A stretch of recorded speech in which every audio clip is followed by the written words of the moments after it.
Good day, everybody. Hope you're having a wonderful day. Welcome back to our Asia tour. Eastbirds, thank you very much. Hope you're doing well. I take it you're not joining us today. I hope your reinstall is going well. But we're in Bangkok today. It's very early. It's about 4 in the morning. And we are...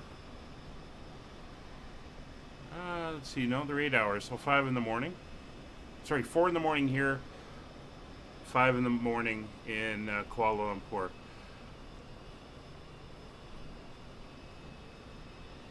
So we are going to be flying from here due south, basically. It's about just under a 2-hour flight, and it should be a good one. So let's hop on board, get the aircraft ready to go. Again, we are kind of the first flight out of Bangkok this morning. Dr. Magic, hi. Welcome to the stream. Just want to make sure everything is set. So parking brake is set, flaps are up, spoilers retracted and disarmed, weather radar is off, predictive wind shear is off, engine masters are off, engine mode selectors normal, thrust levers are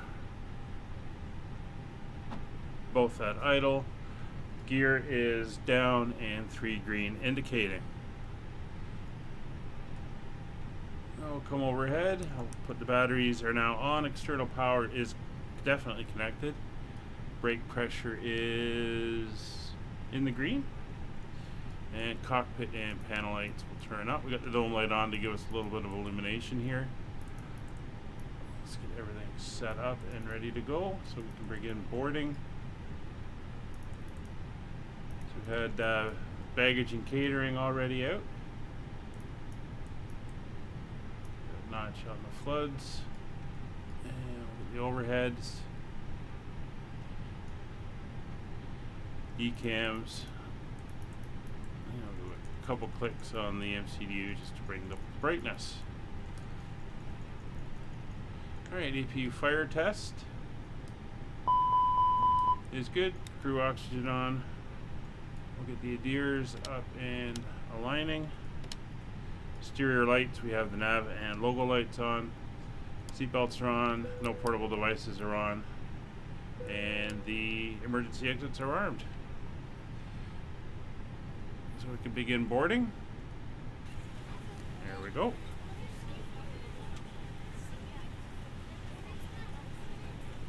So probes and window heats are on auto. Temperatures, we're going to cool it down a little bit. So we found the temperatures here can be pretty intense, and I'm assuming it's going to be very, very muggy as well. Alright, fuel pumps are all off. We'll do the fire tests. Engine 1, engine 2. Flight directors will come on. Initial barrel setting before we get the weather for Asia. Let's go look it up.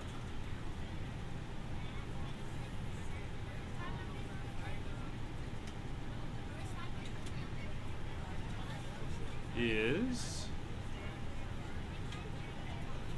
1006,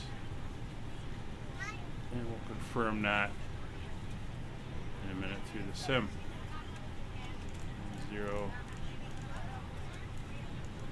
006. EFIS 40 on the first officer side, as I always do. FC will set in a minute, and radios will be going over to 122.8, which is the VATSim Unicom frequency. And we'll see how long that lasts before it decides it's going to go change frequencies on us once again.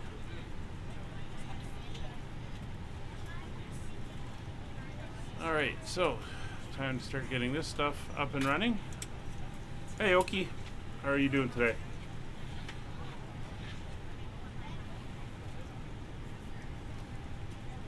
Alright, so we'll get our information entered in.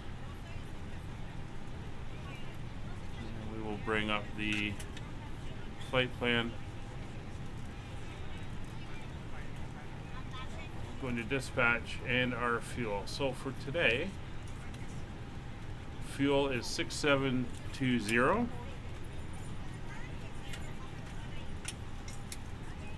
So we're going to want 6720. We'll set for realistic, and away she goes. And we can go down to the MCU, start getting everything entered in for the flight. So initialization, we'll bring in our SimBrief flight plan. Flights in, Throttle. Ooh, it's off by about 1,000 feet. So 55496 is entered. Costing that's 25. Flight level of 390 is correct. We'll go into the MCDU. We'll get the weather request sent, and then we will go into our performance page. Fuel is correct. So 6720 plus the 200 taxi fuel would give us 6920, which is what we want. Just over 4,000 on the trip fuel, and 176 passengers, and payload numbers are all correct. So no need to reload any of that. So that's all good. Similar. How are you doing today? Glad you could join us. 59.4 for the zero fuel weight, 30.0 for our center of gravity, and again our block fuel today is 6.7 tons. Almost no wind factor today. We have a tailwind of 3 for our trip. So that's now all entered in, and our fuel prediction is 4.6 tons on arrival.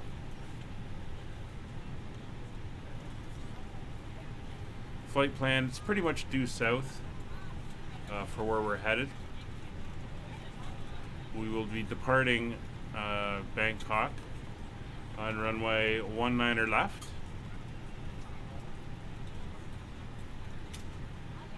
And we're going off on the Kiko 3 Juliet. There it is. And we'll insert that. And our arrival, we'll see how this handles this. I've had some issues with it drawing in the proper arrivals with the stars and everything. But ILS runway 32 right.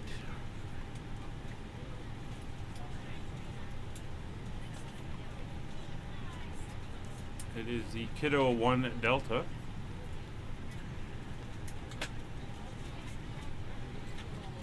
And this is where it gets fun. Where are we going into? Are we going in via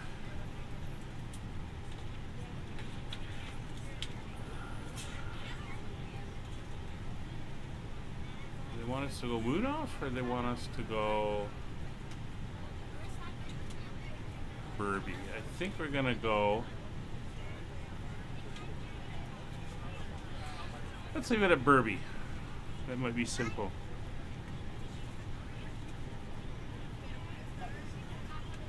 Yeah, the weather's looking good so far. It should work out very well. And Dankus, is that the one we want? No, it is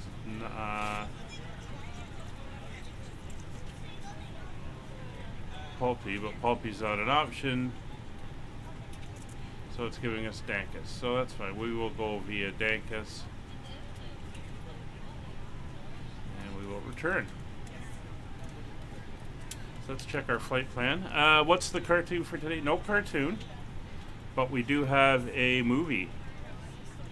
Yeah, I saw Gavin was streaming doing that little flight in, I think he was in New York State. Interesting place to be flying today. So let's zoom in. We've got a classic Italian sci-fi movie lined up for today. What are the flight plan? So we're going to be basically leaving straight out, coming down. We may get this junk. There's that junky turn. So we want to take Pulpit out. Or actually we want to take Dacus out.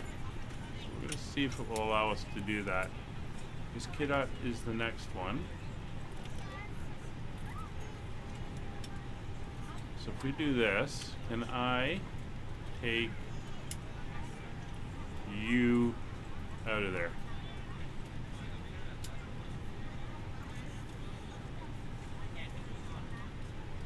No.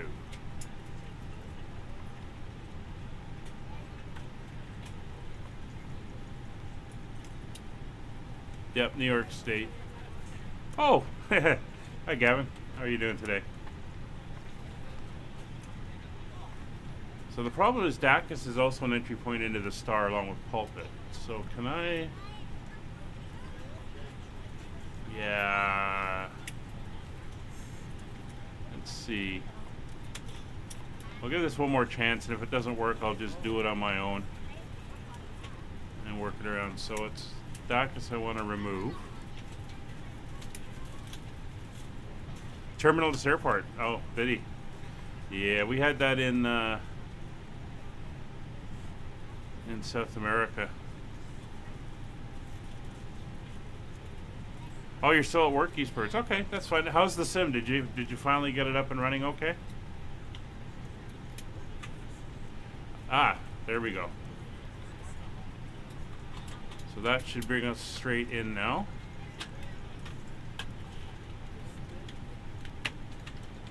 The Dacus could, okay, we're going that way. That'll work too. That's what our original plan was. So that is all good and set there.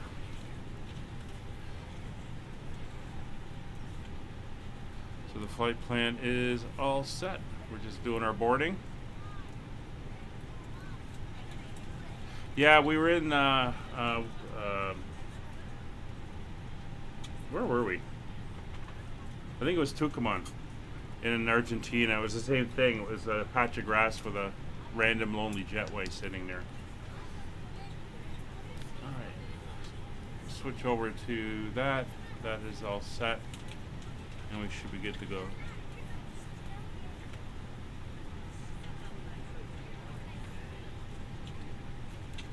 Yeah, I've been reading that Eastbirds. It's kind of weird why that's not showing up, but I guess there's not much that can be done at the moment. All these updates and switched over to developer version. I still don't have my airplane icon, so who knows what's going on with that one. So as we saw, baggage is loaded and passengers are loaded. So the MCU data is entered in. MCU setup is in. Departure information for the rad nav. Don't have anything that we need to worry about. IFR clearance, we'll take it as given. IRS alignment is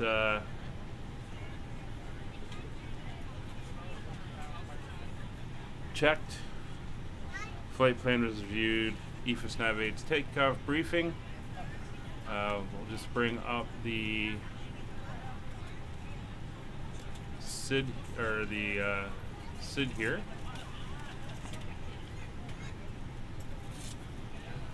I believe that is the one we are doing.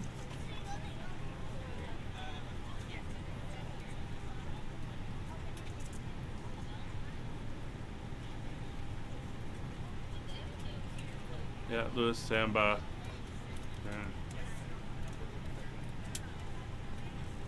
Keo. Right. So our departure for today.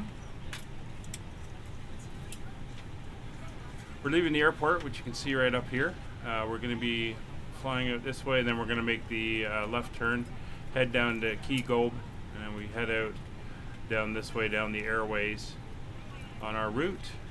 And our route today takes us, other way, down here out of Bangkok, down over the bay, all the way down to Malaysia, crossing the main island of Malaysia, and then we'll be doing a sort of right-hand circuit downwind base and into Kuala Lumpur. So about 1 hour 48 minutes for the flight, and we should be good to go.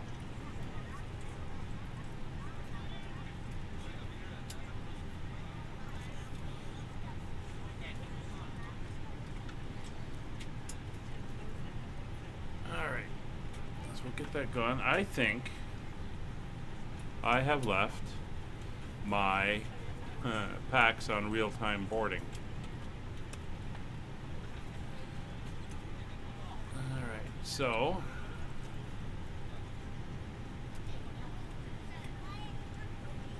let's see if I can get them to expedite. Hey, can we finish our boarding process a little faster back there? See what we can do. No promises.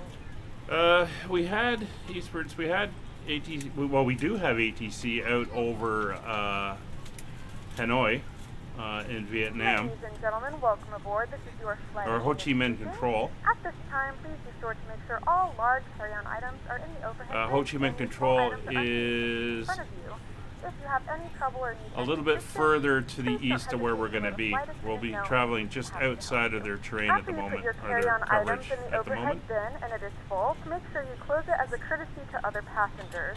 Also be sure that the aisle is clear and sit down so that way other passengers can get by you. If you are seated in an emergency exit row, please review the exit seating responsibilities in the safety card provided for you. Please make sure that you are able and willing to perform these actions. If you're not, please let a flight attendant know. So, okay, it looks like you're joining us tonight, or today on this flight. During the rest of the boarding process, but we do ask that laptops, tablets, and any other larger electronic devices are stowed once we depart from the gate. Thank you, and welcome aboard. Which airline is that? HDA. I don't recognize the lettering. All right, so that's all done. So the takeoff briefing, we're basically done, and we're squawk code for today. The generic 7000 IFR code. So while we wait for the cabin crew, we'll get the APU up and running. Wait for the flap open.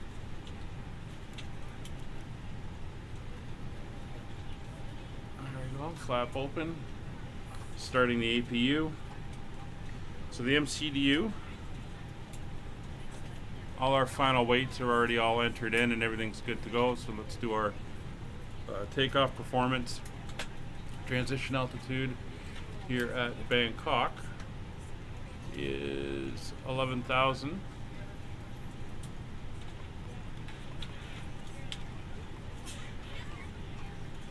We have flaps 1 and 0.3 down on the trim. Again, wishing we had a proper flex temp calculator, but we don't. So that will give us a 133, 134, and 138 on our V speeds. And we can confirm 133 and 138 on the PFD. APU is now up and running. So the APU bleeds can come on. You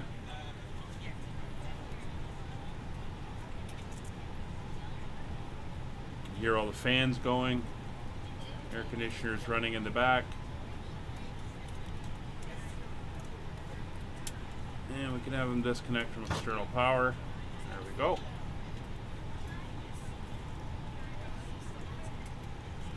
So we're now running internal. So we have an initial restriction of 9,000 feet on the departure. So we'll dial 9,000 feet in. No speed restriction that I can see. I think Oki's flying with me. I'm seeing his name in there, and I got an HDA 710 as a call sign, but I'm not sure what airline that is.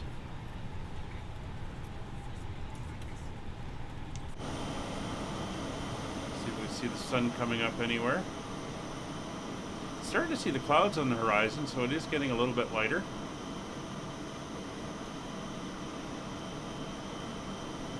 Not really seeing the sun per se. This is kind of eastwards, this direction. So we're probably going to get a nice sunrise in the air.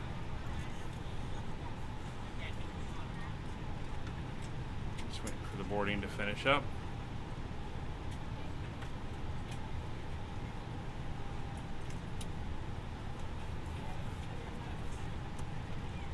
And then we can get going. I did a flight earlier today in my executive A320, and I had the boarding set to realistic time. Oh, Cathay Dragon. Okay.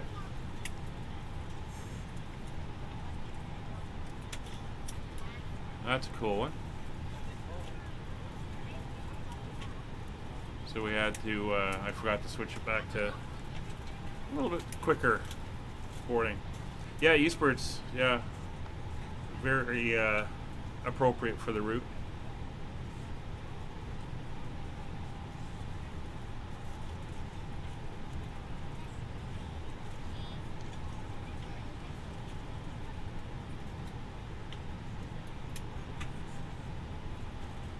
Alright, so we're almost there.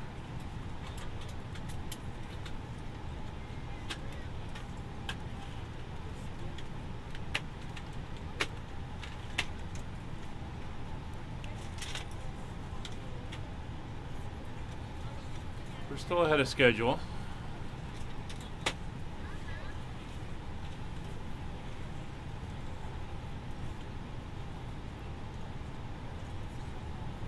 Just waiting for everybody to get on board, as I said.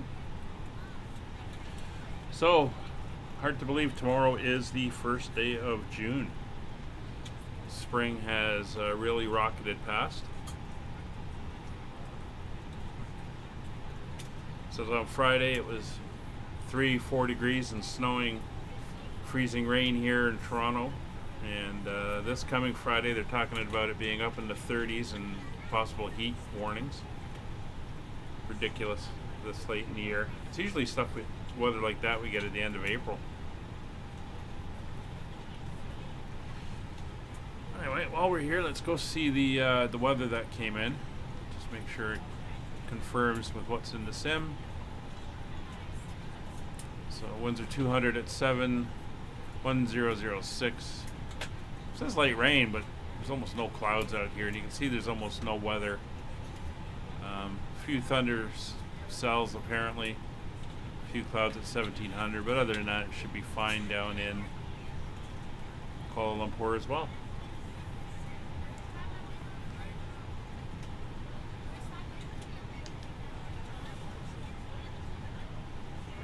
What I do wish this gave you for packs is an indication of how many passengers you have left. It just says, you know, we're boarding. But what I can do is just tell it we're now done. There we go. I think we were boarding We're ready long to go enough. when you are. There you go. Thank you very much. So, windows and doors are locked. Jetway should be removed. You can secure the cockpit door. Oh, other way. There we go.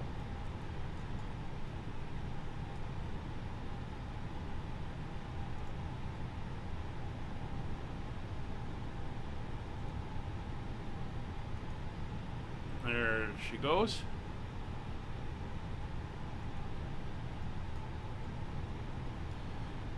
Oh, glad you could make your flight with me today, Oki. Much appreciated. Good morning, ladies and gentlemen, and welcome aboard Flight 5556, which serves to Kuala Lumpur. Our flight time will be roughly 1 hour and 48 minutes. Please note the cabin door is now closed. We ask that you make sure that all devices are in airplane mode and your larger devices are now shut down and stowed. If you have not already, please fasten your seatbelt and verify it is low and tight across your lap. Your tray tables and seatbacks must be in the full upright and locked position for departure. Flight attendants, please prepare cabin for departure and cross-check.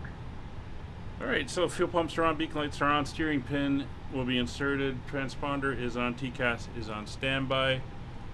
And Cockpit we'll to start ground. the push. Go ahead, fly deck. We are ready for pushback and engine start. Roger. Release the parking brake, please. Parking brakes released. Pushing back. You can see the needles drop when the parking brake was released. Very cool. Here's the pushback tug. So we're going to be facing north. So it's going to be a left turn as we push back. The end of the runway is just up over in this area over here. Okay, not sure where you are. Not seeing you.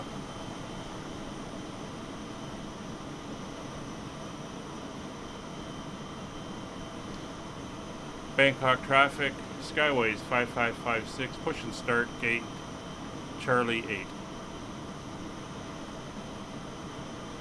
You are clear behind and you can start your engine at your discretion.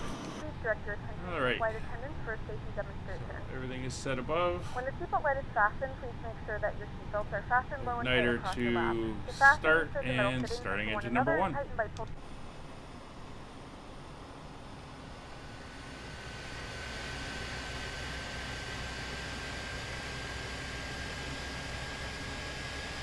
Yeah, I'm just using packs. I find it does what I need it to do, and it gets fairly regular updates. It's nice when they keep changing the announcements a little bit. Gives you some variety, and I can do some custom stuff in it, like the custom announcements I do on our South America flights.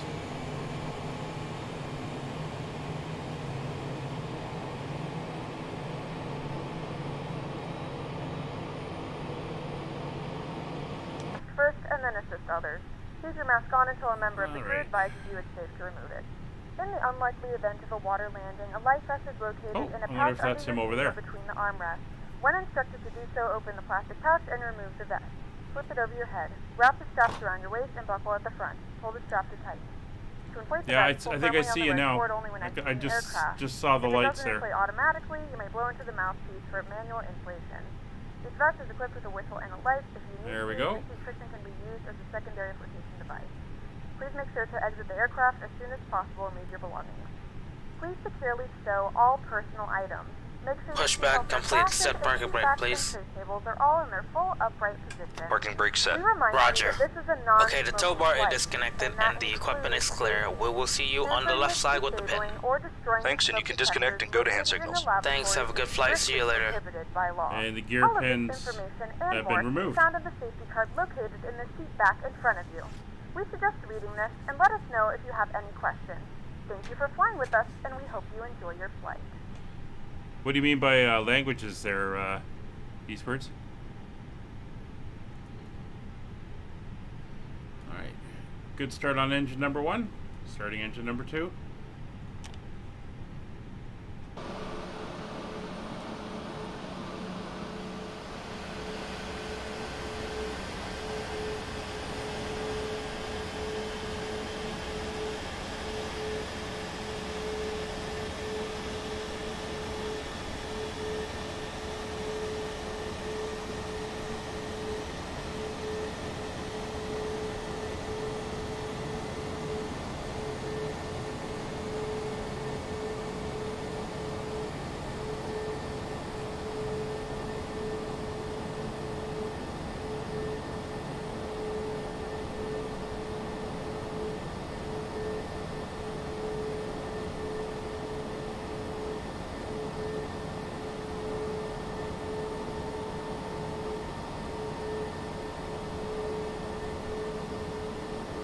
But it's not an overpowering sound now.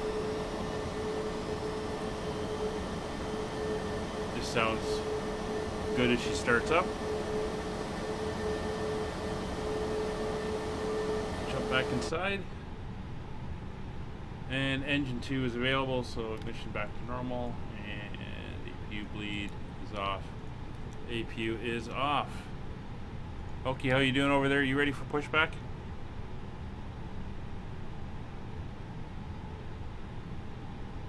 Yeah. That's but my only problem is some of them, the volume levels are too high. Like I've got United Airways one, and holy cow, it's loud when it comes through. It's hard to know in advance how loud it's going to be, but yeah, it does add to the immersion. I will definitely give you that one. All right. So before taxi checklists, auto brakes are on, spoilers are armed, flaps 1, anti-ice not required, load of flight controls, full left, full right, neutral, full back, neutral, left rudder, right rudder, neutral. Alright, everything is working good. And we'll go 0.3 down on the trim. There we go. And rudder is centered and 0 on the trim. We're ready for departure. Thank you. And pin is confirmed. Removed. Alright, taxi light coming on. Put on the turn off lights as well. Wing lights, start. All the other lights are on. And kill the dome light now. And we are ready to go. Bangkok area traffic, Skyways 5556, taxiing runway 19er left via Tango 6, Charlie 3, and holding 19er left. Oh, parking brake comes off. A little bit of thrust. Get her rolling. TO config check is done, no warnings, and we'll do the flight attendant cabin alert. Cabin crew, see if you take off. So we don't have far to go. Let's kill the throttles before we... Please note the cabin lights will be dimmed for departure and landing. If you require additional lighting, there is a reading light on the panel above you. Don't want to get going too fast here. Now I think I got a Cathay Dragon livery. Let's see what he comes up as. Almost looks like a Qantas, but maybe not.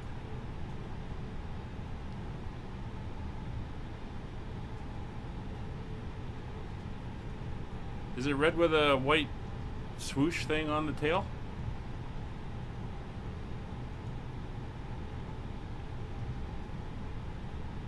Alright, so this here's Charlie.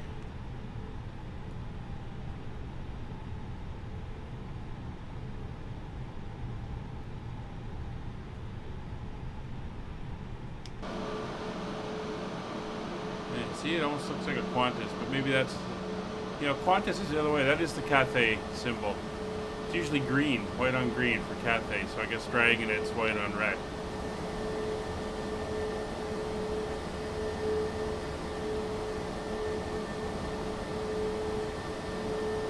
We're on a little bit of a hill or something here.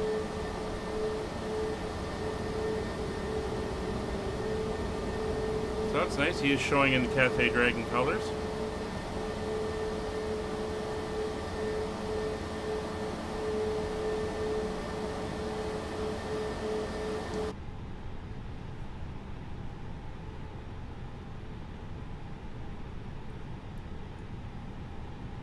We're not going too far. It's the second, not this exit, but the next one. Bangkok traffic, Dragon 710 West and Bravo 2, starting pushback. So there he is.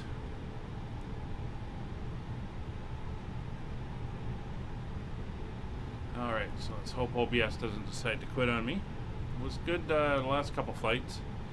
Hasn't been acting up.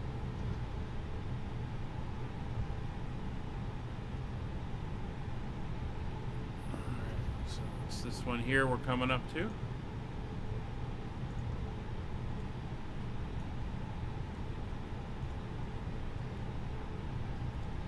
Again, it's nice to see the traffic in the TCAS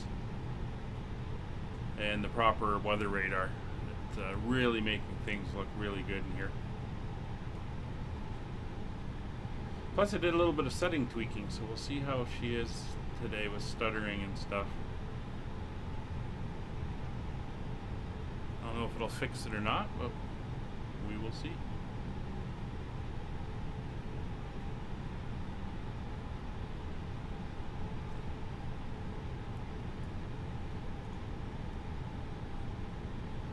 I think it's starting to see a little bit of lightning on the horizon, so that's good. We should need sunrise coming soon.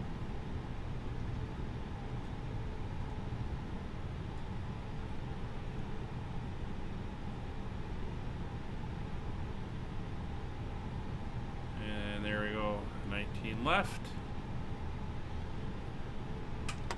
Alrighty. So before takeoff checklist, cabin crew has been notified. Exterior lights coming on, so landing lights are up, strobe lights are up, and nose wheel to takeoff. Anti-ice not required. Packs will remain on TCAS. It's now TARA. Weather radar is on. Predictive wind shear is on. Weather mode is weather plus T, and takeoff memo, no blue.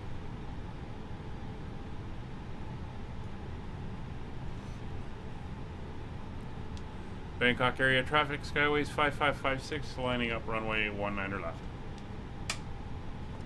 Parking brakes off.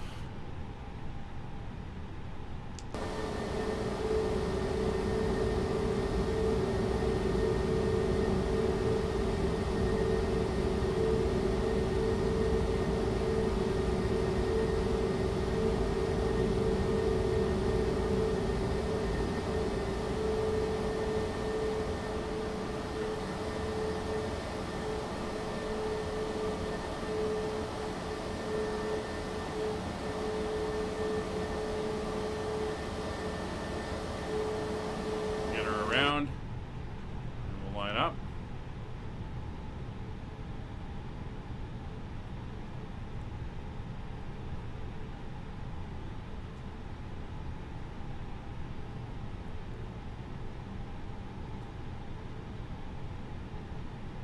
Bangkok traffic, Dragon 710, taxi to runway 19 left via Tango 6, Charlie, Charlie 3. There we go. So brakes are set. Engines are spooling. Bangkok area traffic, Skyways 5556 departing on runway 19 left on the King Gob 3 Juliet departure. Alright. Brakes released. Throttle's coming up. Takeoff power set. Mantoga SRS enabled.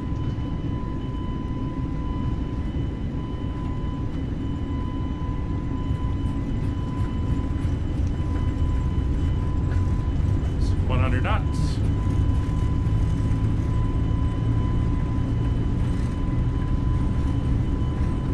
It's V1, rotate.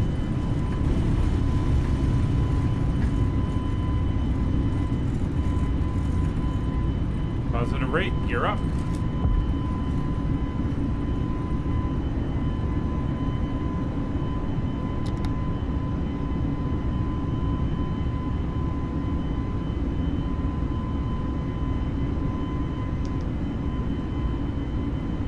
Very nice.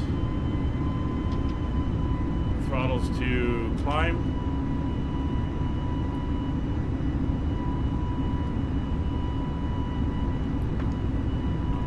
Autopilot on, and we're going to set the initial climb of 2,500.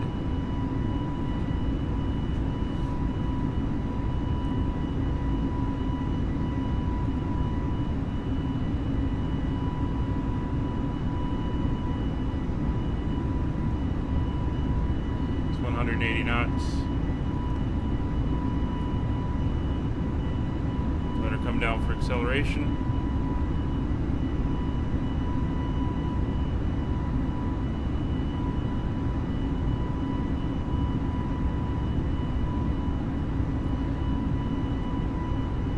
There's the coastline. Through S speed, flaps up.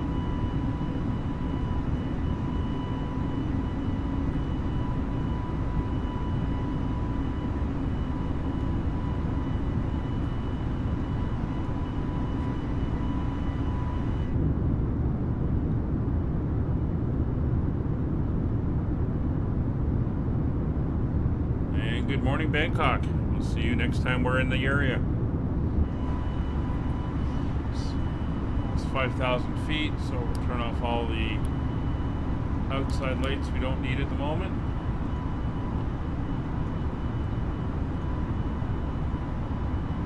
Bangkok traffic, Dragon 710, line up and take off runway 19 left.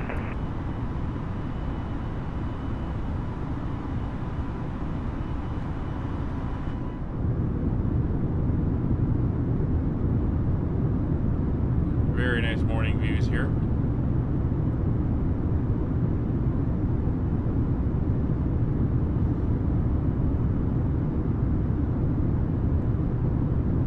Excellent. And it looks like we're crossing the coast.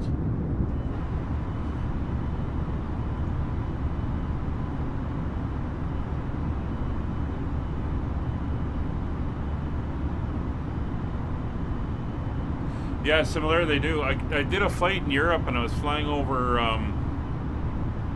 Belgium, and there was a thin cloud layer and all the city lights were illuminating the cloud from underneath, and then there was this like blood red moon rising above the... I wish I'd grabbed a screenshot of it. It was pretty awesome.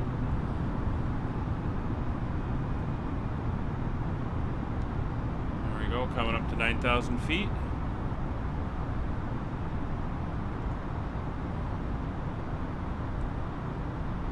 We're going to hold 9,000 now until we get to BS 904, which is, well, it's about 12 miles away. And then after that, we're unrestricted climb to our cruise altitude, which, of course, today is 39,000 feet.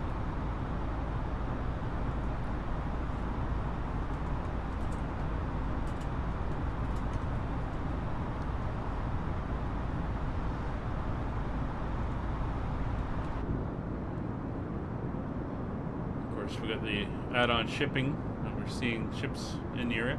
The area we're flying down through should be really chock-a-block with ships. There's a lot of them in the area. One of the busiest shipping routes in the world is down through those islands.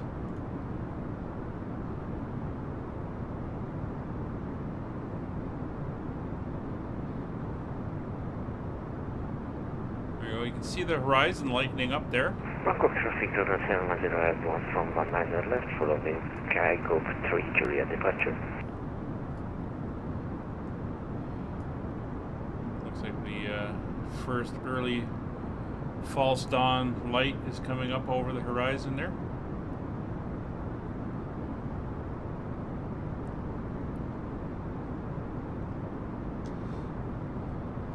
It's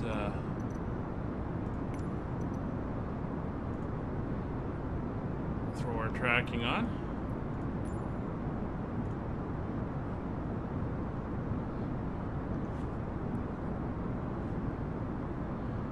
Now, as for ATC,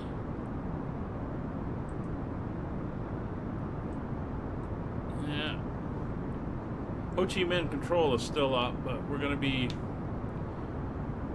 just outside their zone.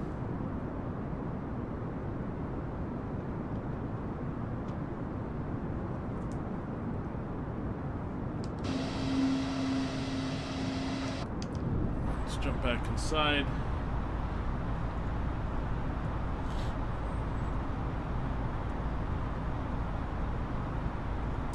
Dial out on the range.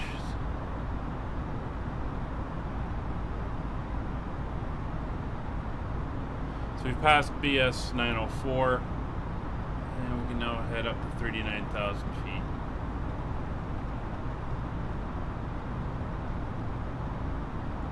Away we go.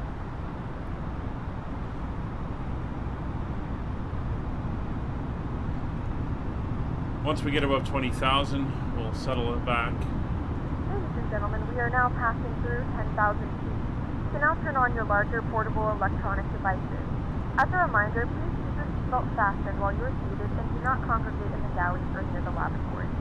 This aircraft is equipped with onboard Wi-Fi. You will be required to pay a small fee if you wish to access it. We do offer complimentary in-flight TV thanks to our partners.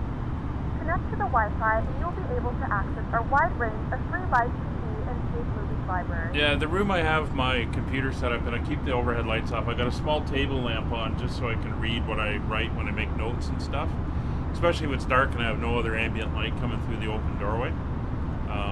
So it's nice to have it a little bit there. Speaking of which, I should turn my Navigraph over to night mode. There we go.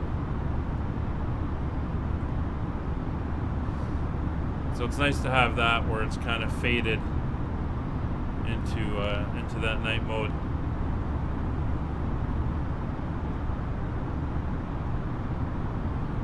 There are 290 knots. Now we're going to pitch for best climb rate.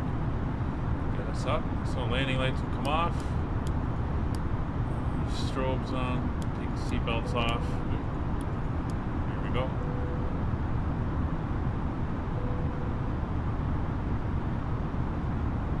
And portable devices are off as well. The flight crew has turned off the fasten seatbelt sign. You can now get up and move about the cabin. However, we ask that you keep your seatbelt fastened when you use in case of unexpected turbulence. See if it's actually going to trigger the multiple Please announcements. return to your seat as the seatbelt sign is now on. There you go. How's it going to do the next one again? Maybe not.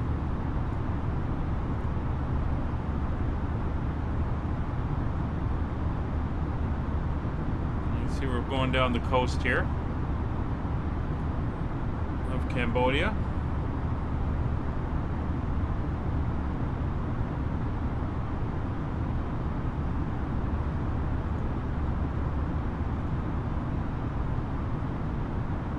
Yeah, what makes me sleepy is getting up at 4 in the morning to do Gavin's long haul flights. There's a little bit of color on the horizon. I love the engine noise. I mean, not too loud where it's disturbing, but you just get that in the background.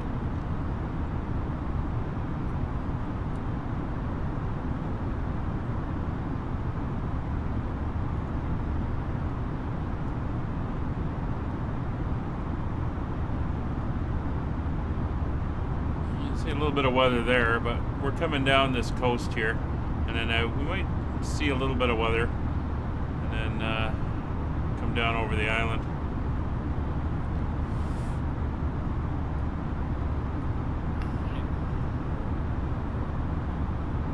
So we got a good run going here.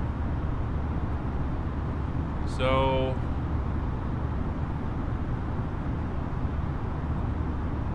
I'll give you the sunrise side. Set this up here when we come back. There we go. We'll watch the sunrise come up. I'm sure they'll be serving breakfast soon.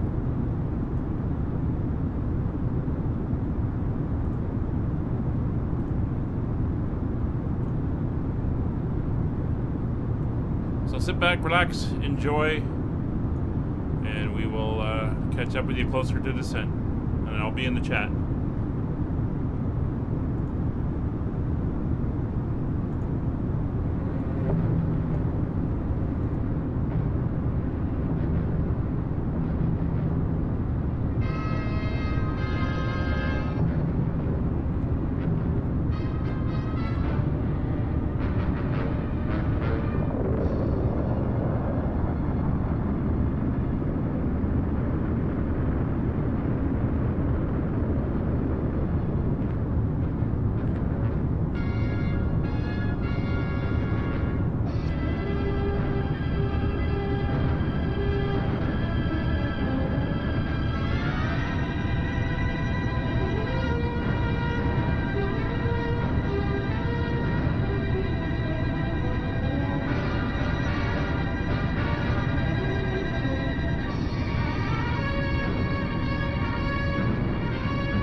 Several remarkable features of this rock attracted the attention of the scientists engaged on the project.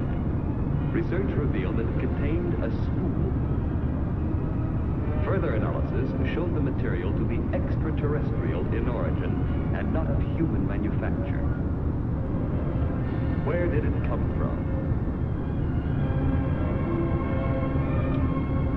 Then somebody remembered that in June 1908 in Siberia, an explosion had occurred equivalent in force to a hydrogen bomb. An explosion visible within a radius of 350 miles. At the time, it was thought to have been caused by a giant meteor. 77 years later, an international expedition tried to determine the trajectory and the point of impact and to find some debris of what was called the Tonggu meteor. Shortly afterwards, under the auspices of the World Federation for Space Research, scientists meet to celebrate the anniversary of the establishment of the first space station on the moon. Professor Herringway from the United States makes a public statement about the famous meteor.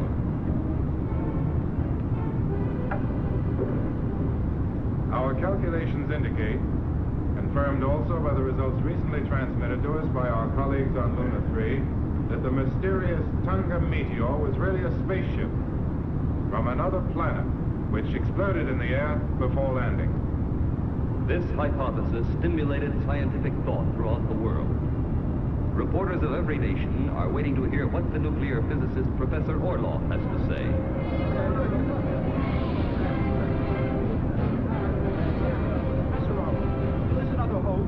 Flying saucer variety. And what about this pool that was found in the desert some 350 miles from the crater of the explosion? How do you explain that, Professor Orloff? Well, I believe there was a grave emergency. When the rockets normally used for deceleration refused to function, the captain of the spaceship decided to save what he considered was most valuable. I'm referring naturally to this spool, which may contain a document of prime importance in an unknown language, recorded apparently by a magnetic process. An international committee of expert linguists was offered access to the world's largest computer to try to decipher this strange language.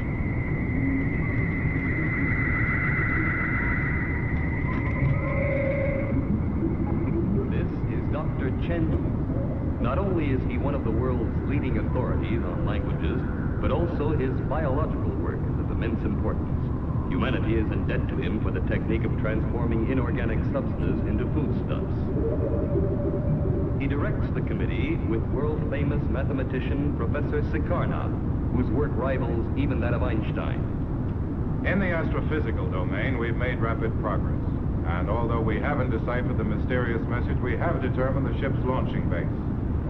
At the moment, there can be no doubt. This spaceship was launched within our solar system. I can even say that it was definitely launched from within the path of our planet. Since there can be no life on Mercury, there is only one other planet that it could have come from. I am referring to the Earth's sister planet, Venus, the morning star.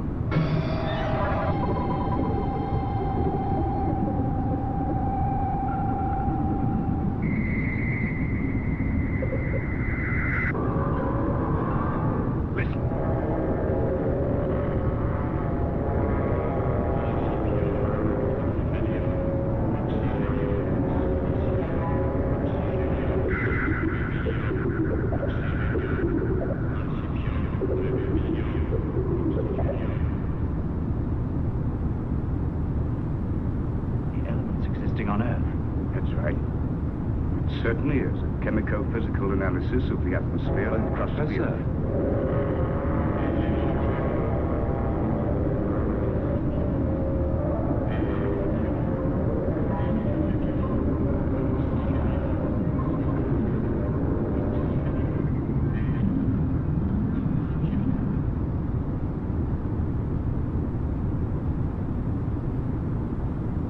What we have just heard are the first words of the inhabitants of another planet, a cosmic document. Yes.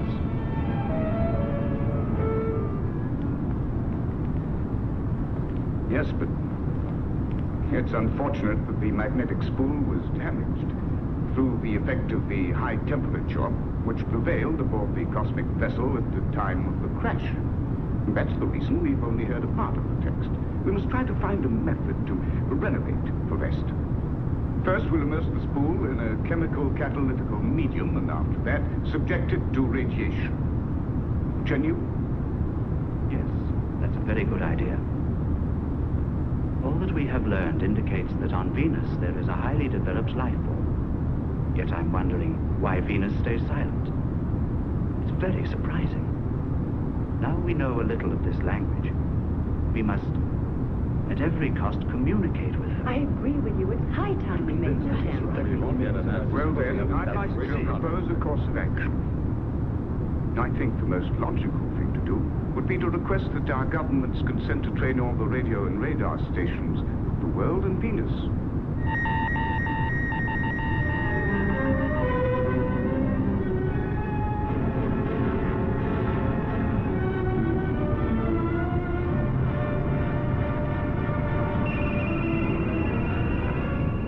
Polar station calling Moon Space Station. Attention, please. Luna 3. Attention, please. Luna 3. Thank you. This is Station Luna 3. I'll keep it in mind. Station Luna 3 calling Earth. No replies yet from Venus. Our signals are reaching the planet, but so far there's no reply. We'll keep you informed.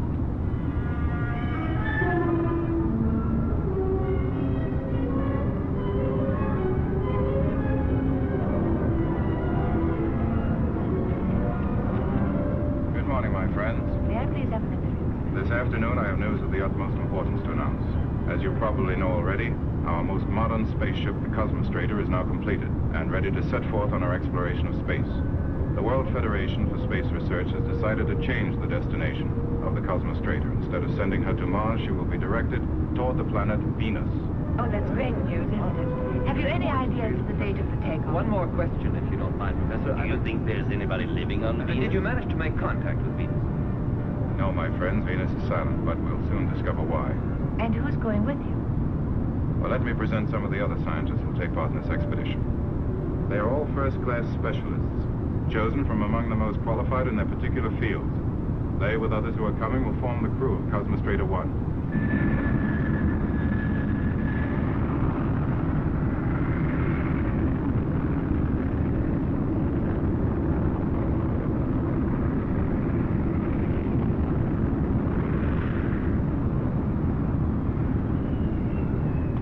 Units of propulsion are in perfect working order. That's fine. The crew can now attend to their personal affairs. We'll start late tomorrow night. Fly following the hyperbolic trajectory. Good. I'll make a last check. See you later, Dawn. Talua, will you please make a thorough recheck of the radar? Right away, This is Intervision calling the world. We have just showed you the preliminary tests of the Cosmostrator's rockets. Arriving now is Brinkman, the first American spaceman to land on the moon.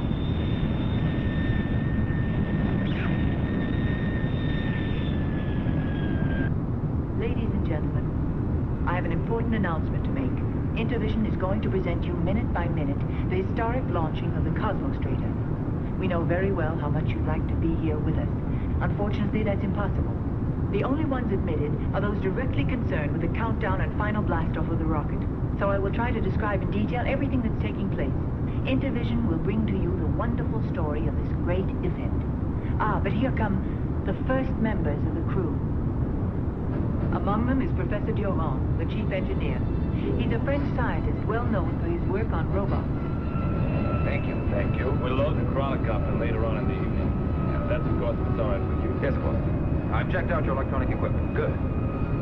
Professor Durand, report from Station A. Your celestial charts are ready. Thank you.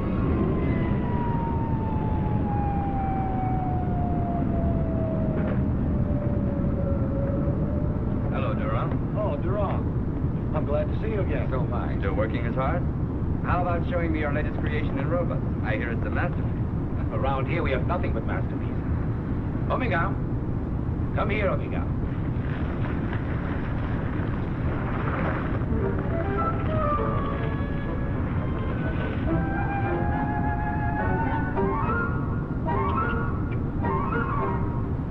Omega, what's the weather report for the next 10 hours?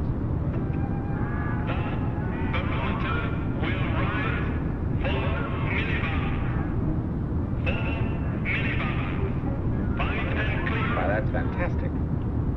Your latest invention? Oh, nothing special. Just a small gadget. You're a lot too modest, Durand. What else does it do?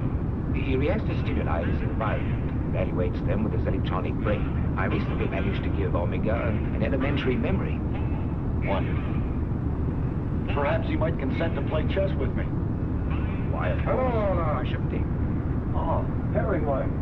Specially picked crew of the Cosmostrator have reached Urania. 8 of them, scientists, mathematicians, and astrophysicists.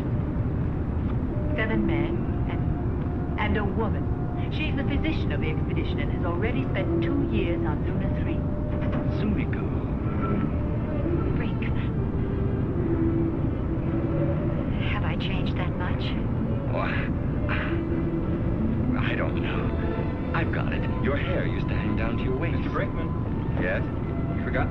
Thank you. Robert Brinkman, the man who's always forgetting something. I have a reputation for that. You're right. But there are things I'll never forget. No, Brinkman. On a voyage of this kind, there'll be no room for excess baggage. Dr. Sumiko Omigura. 30 hours left.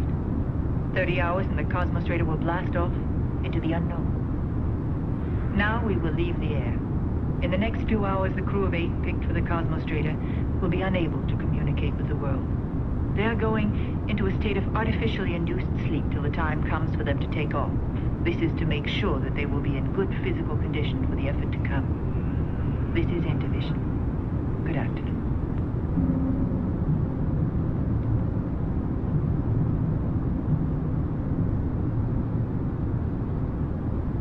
Brinkman, in 2 minutes you'll be asleep, like all your colleagues, whether you want to or not.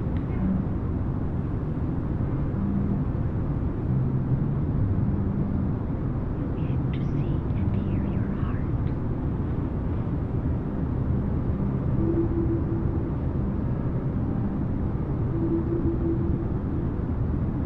I'm very glad you're coming with us, Sumiko. That way I'll be near you. Your heartbeat is normal. Sumiko, my heart is... No, Brinkman, no. No, please, we mustn't speak of that, ever.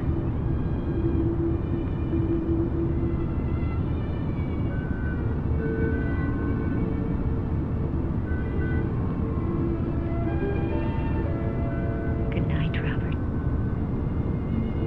It's time for you to sleep too, Dr. Sumiko. Yes, you're right.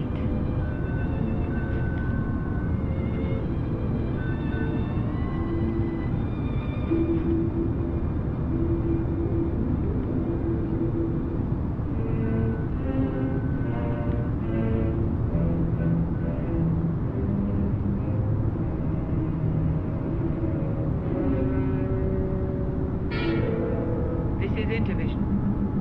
Intervision calling the world. It won't be long now until the blast-off.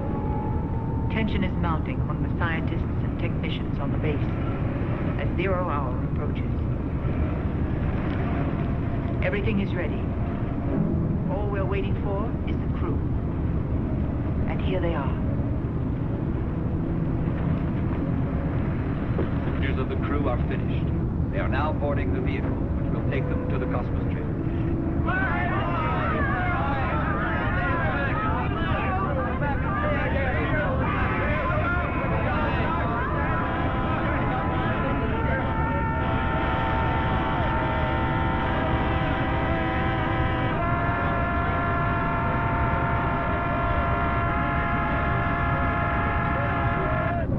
Time check. 51, 52, 53, 54, 55, 56, 57, 58, 59, 60. Okay. Rockets primed, ready for blast-off. Breathe calmly. Relax. Don't tense up. Ignition system ready. 10 seconds. 9, 8, 7, 6, 5, 4. Stand by. 3, 2, 1, 0.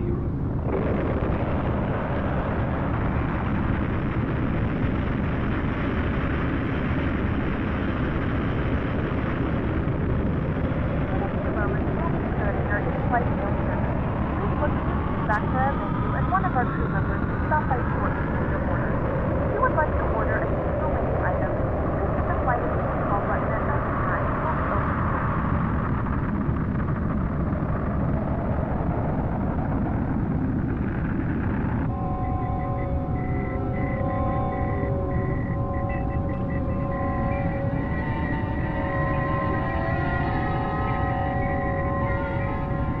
Luna 3 calling Urania, have Cosmostrator on our radar screens. Appearance normal.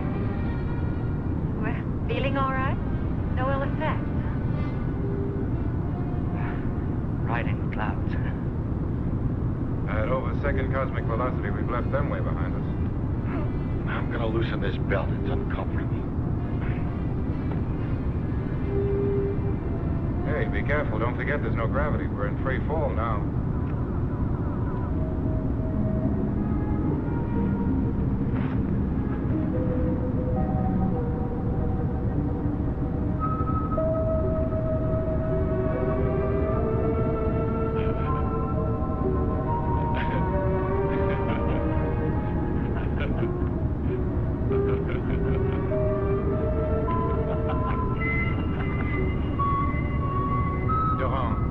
Switch on the artificial gravity field, will you?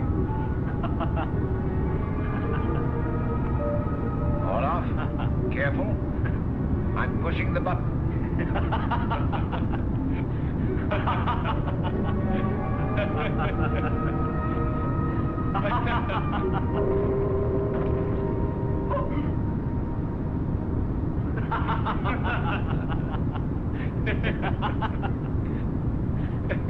That was a dirty trick. Cosmos Strader calling Luna 3. Come in, Luna 3. This is Luna 3. We are receiving you well. Over and out. Hello, Luna 3. We hear you loud and clear. -2, +5. Course normal. Course normal. Our course is exactly hyperbolic. No deviations. We are passing within 1,200 miles of you. This is Luna 3. We have established visual contact with you. That's the Sinus Roris crater. On the top of it is Luna 3. There's the solar reflector. They're signaling us.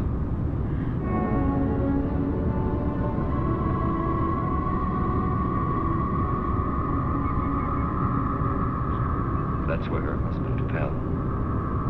I brought him back to the camp, but he was already dead. We were friends. You know, Sumiko is a wonderful woman. This is Luna 3. I've picked up unexpected swarms of meteorites on our radar. Their present trajectory shows that they may cross your path and be very dangerous. We are receiving you. Over. Here are the trajectory coordinates and orbital velocity. Alpha X, 7 degrees, 2 minutes. Beta Epsilon, 48 degrees, 42 minutes. Listen, I've had an extremely urgent message from Luna 3. A meteorite warning. Professor Sikana, here's the latest meteorite report. Alpha X, 7 degrees, 2 minutes. Beta Epsilon, 48 degrees, 42 minutes. The meteorite swarm should reach us in 48 hours at the latest. That is, if there are no orbit fluctuations. Keep close radio contact with Luna 3. Cosmos Strader calling Luna 3. Have received your meteorite warning. We'll be sending you regularly coordinates of our course, so stay in close contact.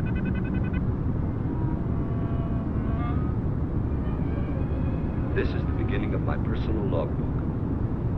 There's no one in the nerve center of the Cosmos Strader. The computer is keeping us on our course.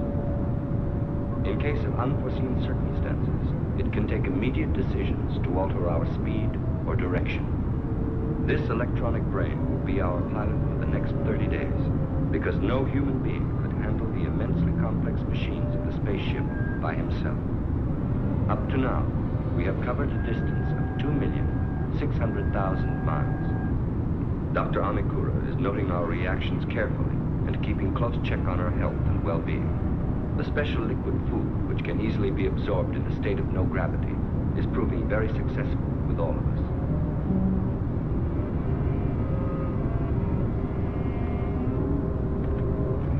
Our chief engineer spends most of his time in his machine shop, testing his automats over and over again. It is thanks to them and to the fact that they are in perfect running order that we are relieved of many tiresome tasks. Our expert in cybernetics has to be everywhere. He's one of the key men of the expedition. Professor Sikana devotes all his time to the message from Venus. He and Chen Yu are trying to decipher the damaged spool, which means they spend long hours at the Marix. The electronic brain is working night and day. No one can be sure what the result will be.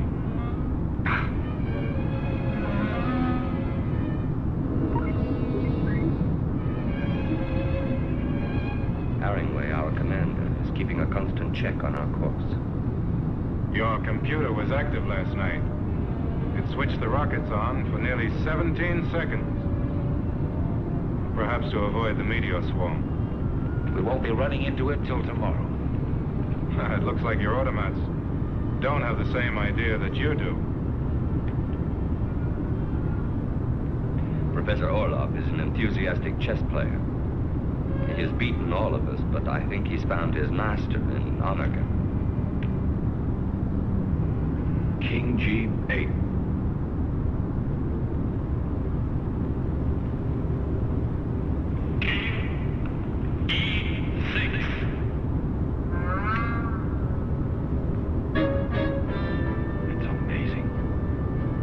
Plays his endgame wonderfully. I thought that I had got him, but you see, he's put his king on E6. And I'm forced into the corner at H8.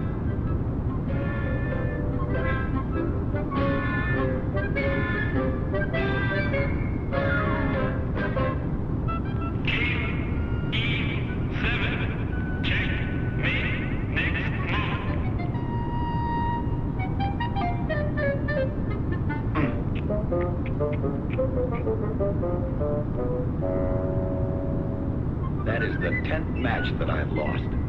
I should give up, I guess. I would suggest that you make an improvement in Omega. Oh, really? If he only had a heart, he would let Orlov win once in a while. Don't you think you could be able to do that? Just a little bit of heart, Jerome.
Shower of undermass heat. That was why we had to switch on the emergency gyros.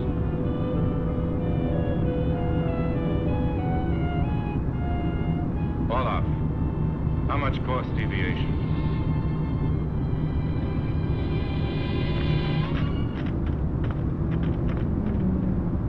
degrees, 17 minutes. Our speed?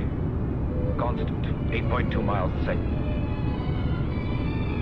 I estimate the principal swarm will be on us soon. If we continue at maximum speed, it'll mean disaster. At the motors. We're going to decelerate.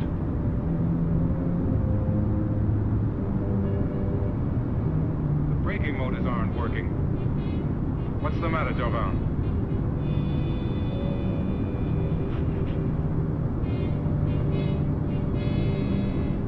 A meteor fragment has damaged the deceleration unit. We'd have to go outside and try and repair it right away.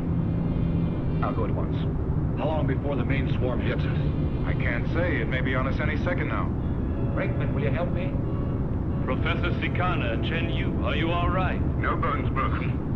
That's fine. Please give me our present deviation, direction, coordinates, and corrected course.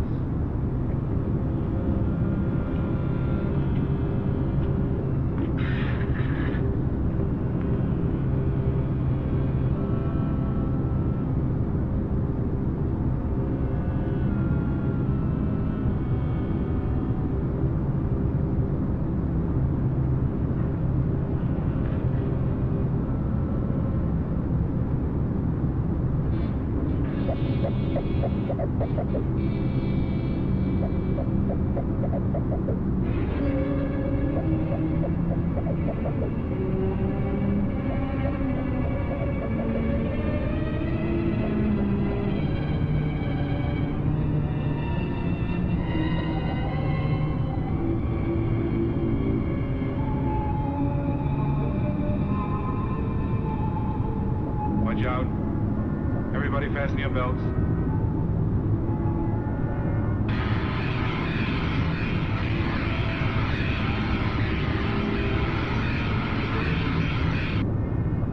Stand by. Principal Swarm's in sight.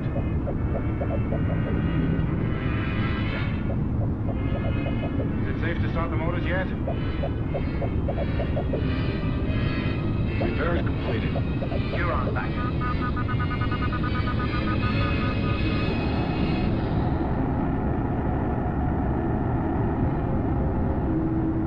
Cosmos Strader calling Luna 3. Cosmos Strader calling Luna 3. Meteor swarm has passed. Everything okay on board?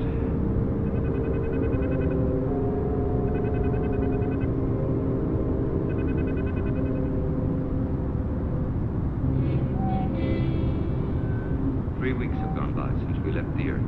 We should reach Venus in about 10 days. In spite of our enormous speed, the stars seem to hang motionless.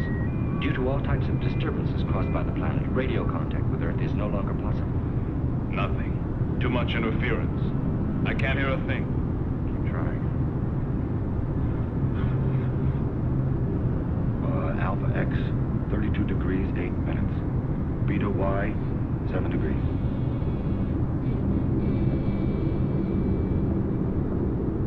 What are you doing? I'm making a heart for Omega. 10 consecutive defeats are driving our friend crazy. I want him to enjoy his favorite game. I would like you to do something also for me. It would be nice to see you eat occasionally. I swear not to forget anymore. Sicardo said exactly the same thing.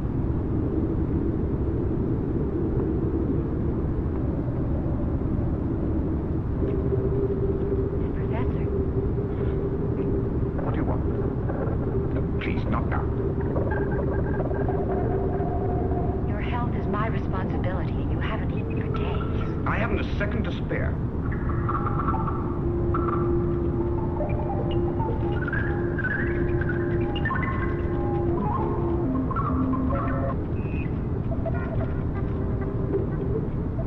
Sumiko. You mustn't insist. He's nervous. He's having a very hard time with that spool. You understand?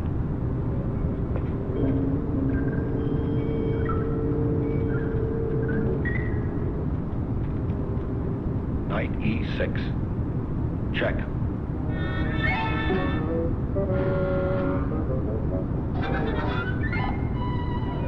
Doesn't like that.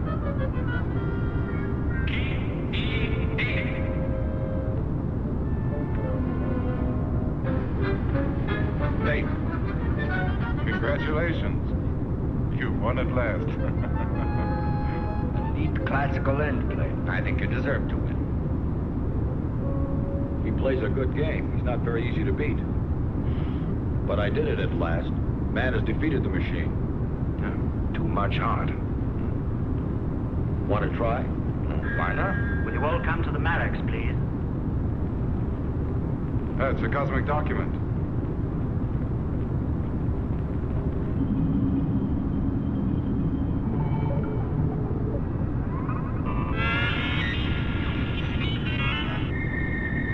We have finally deciphered the last part of the spool that gives complete meaning to the cosmic document.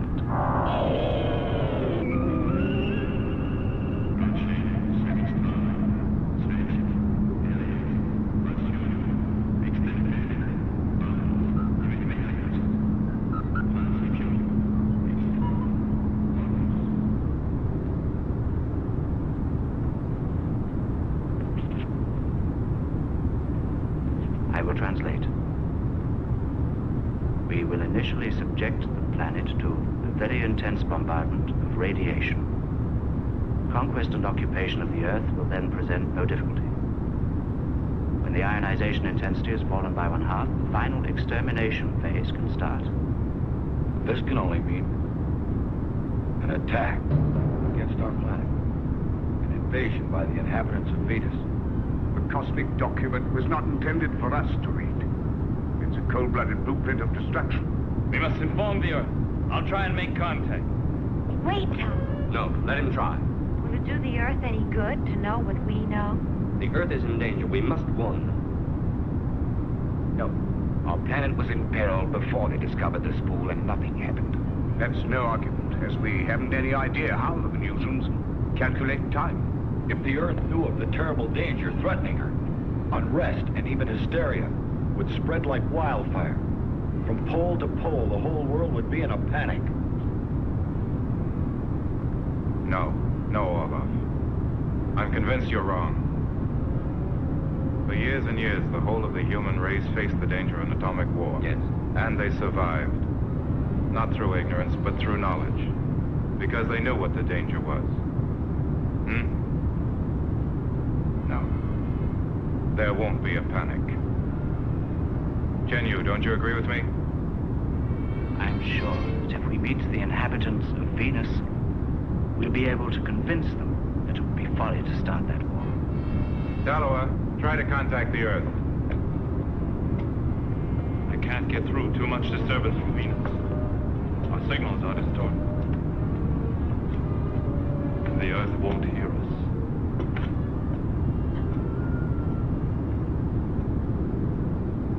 Well, what do you say? Should we turn back to Earth? No. Nonsense. Return? No. Never.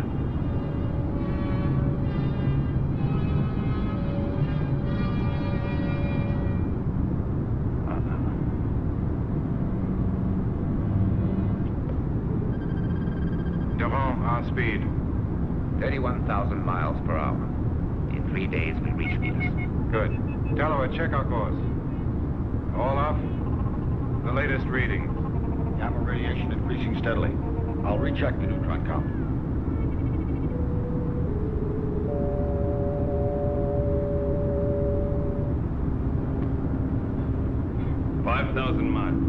After only 31 days of flight, we have nearly reached our destination. All our efforts to communicate with the Earth via Luna 3 have been unsuccessful. We have started to decelerate by means of our rocket motors. Professor Herringway is guiding the ship into an elliptical orbit around Venus. We are now a satellite of this silent planet. We are still trying, but in vain, to establish radio contact with her inhabitants. A thick wall of cloud surrounds the planet. 3,500 miles. First analysis, Venus atmosphere. 27% carbon dioxide, 14% formaldehyde. No oxygen, atmosphere poisonous. We're faced with a difficult decision. As you know, we can only land and take off once. No point in taking any unnecessary chances. One of us has got to go ahead as scout. 2,000 miles. We're close enough now. I'll go in the crawlercopter. Okay, Brinkman. You've got to try and find a landing place for us. We'll stay in orbit at 150 miles altitude, all right? The crawlercopter's ready. 1,500 miles.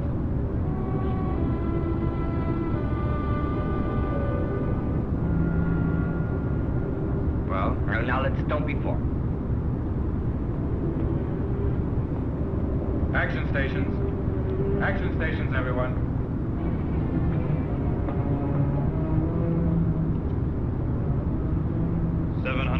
Miles. Stand by. We are now entering the atmosphere of Venus. Attention!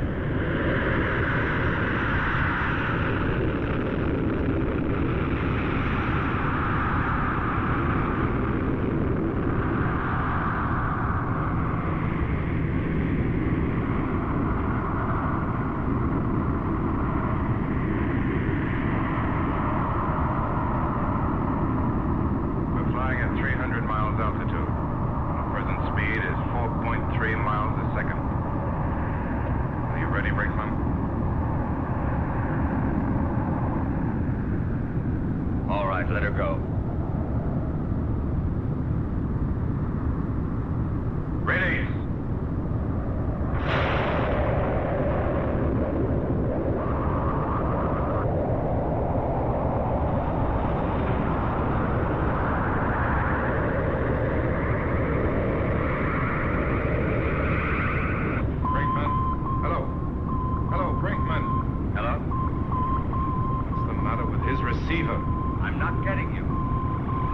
something wrong with your receiver. Can you hear me now? I can't understand you. Something's wrong with your transmitter. Hello. What's the matter with our transmitter? Heavy electrical disturbance. We're completely blocked out. Hello. Brinkman. What is it, Brinkman? Herringway, can you hear me? I'm now at 1,500 feet. Visibility nil. Radar indicates that the surface is extremely mountainous. I can't see anything. I'm completely surrounded by thick clouds. Wait a minute. Yes, I can see land, boys. I can see land.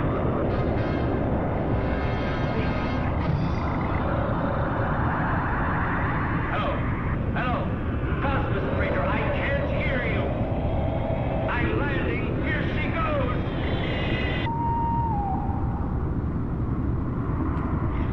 Brinkman is not receiving us. I can't make contact. Our altitude? 24,000 feet.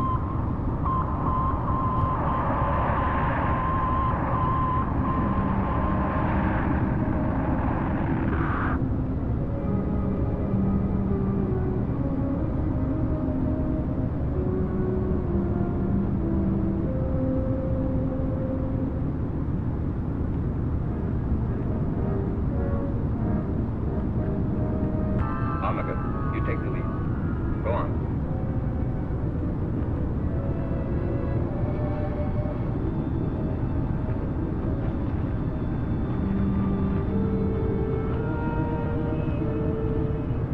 I'm right behind you.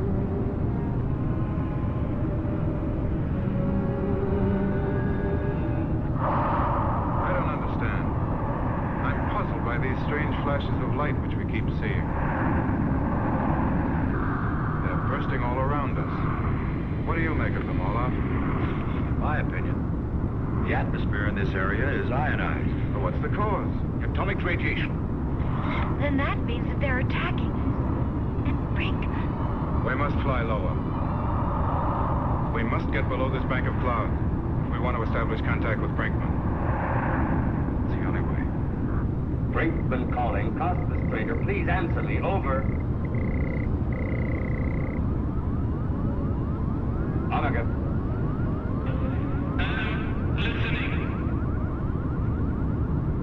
Be careful. Danger. Go on, Omega. Intense radiation. 8 degrees. How long can we stay there? 8 minutes maximum. Turn back, Omega.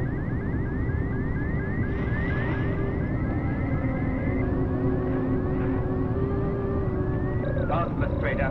Cosmos Freighter. I don't hear you. Hello. Hello. You hear me? This blasted radioactive forest won't let radio waves through. Go on, Omega. Go on. Keep going. Keep on.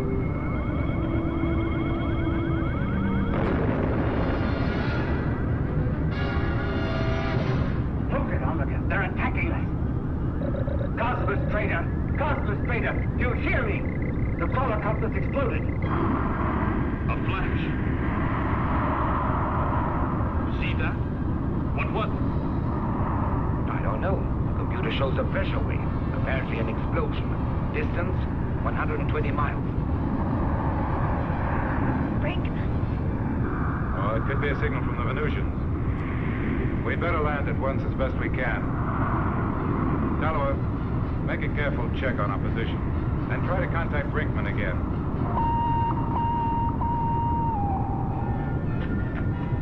Omega! Back here! Quickly!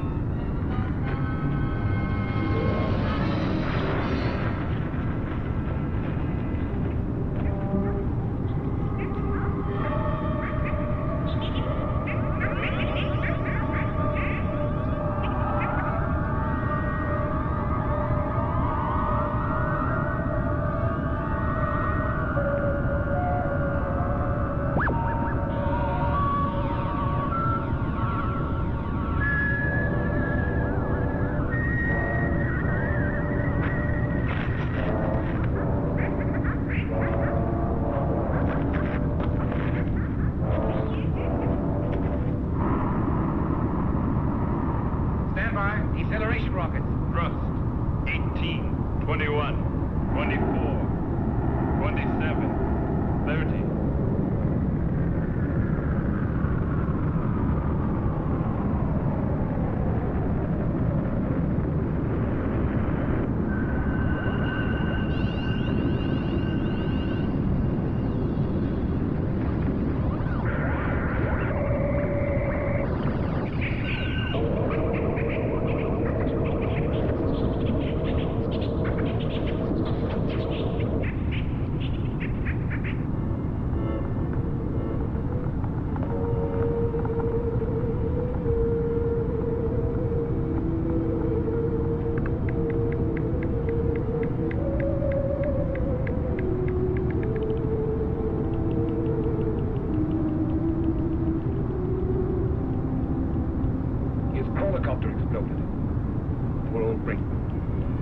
There's the cause.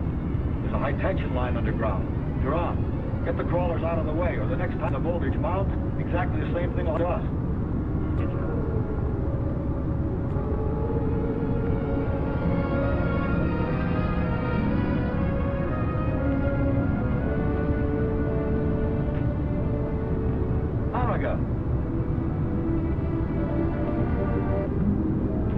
Brinkman, we thought you were dead. I was lucky. You might have chosen a better place to land. Why? What do you mean? There's a high-tension line over there. Now, your machine blew up just because you landed right on top of that surface power line. All we have to do is to follow it, and it will probably lead us to the inhabitants of Venus. There's no point in trying to do that. I've already found the inhabitants of Venus. And I've brought one of them back for you.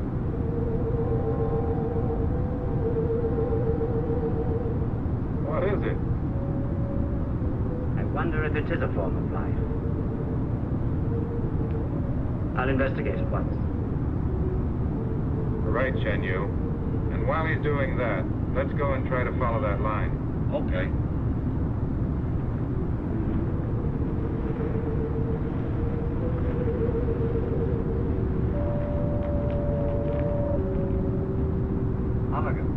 Come on.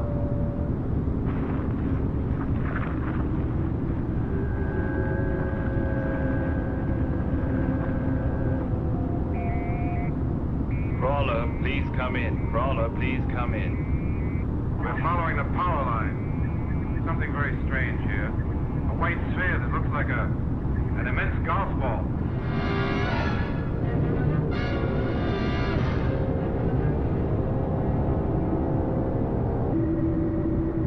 It's incredible. You think it's a machine, Olaf? Well, I can't say yet. I don't know. Everything here is so strange. It's as if we're trying to decipher a book in an unknown language. Let's hope that soon we'll be able to read it. And perhaps we'll understand. Olaf, let me know when you've got your instruments ready. I'll need all the figures I can get. Okay, Sakana. Good. Thank you. Nalo, stay in close contact with us. Very well, Professor. I am looking at Venus on the observation screen of the Cosmos Trader. Everything is strangely quiet. Is this the calm before the storm? Why don't the Venusians answer? Or are these metallic insects really the masters of this planet? Chen Yu is working day and night to solve the mystery of these strange creatures.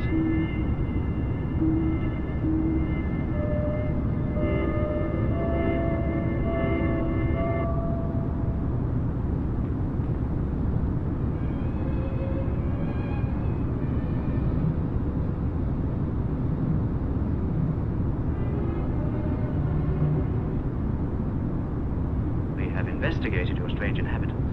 They're completely harmless. They're not a form of life. When I think how scared I was in that hole. Your discovery is more significant than you think. I put one of the microcrystals in the Marex. Listen.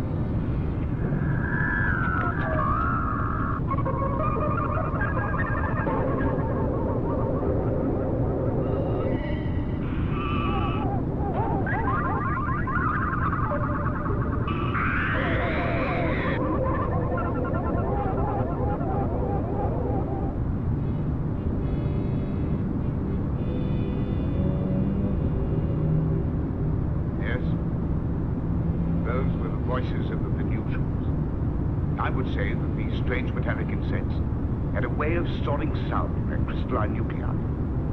Are you trying to tell us that the Venusians use these insects to record both speech and sound? That's right. But that's fantastic. Yes, but it's true. Well, that would mean that the hole, which Brinkman fell into, is a chamber of archives, containing some of the records of this planet. But then where can the inhabitants be? They certainly saw a spaceship land. They couldn't have missed it, yet nothing happened. Nothing at all. And my machine blowing. You call that nothing? I need more figures, more data, and especially more of those metallic insects.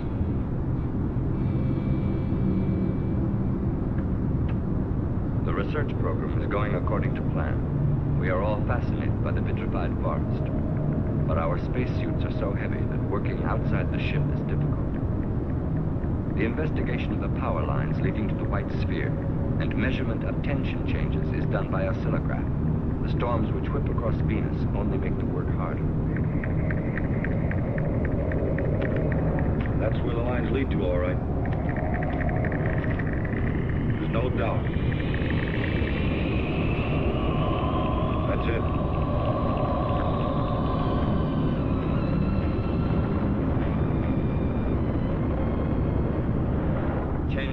Collecting samples of the sand carried by the storm. Sometimes they are radioactive, sometimes they are not. He is searching for traces of life. The long Venusian night is always preceded by a violent storm.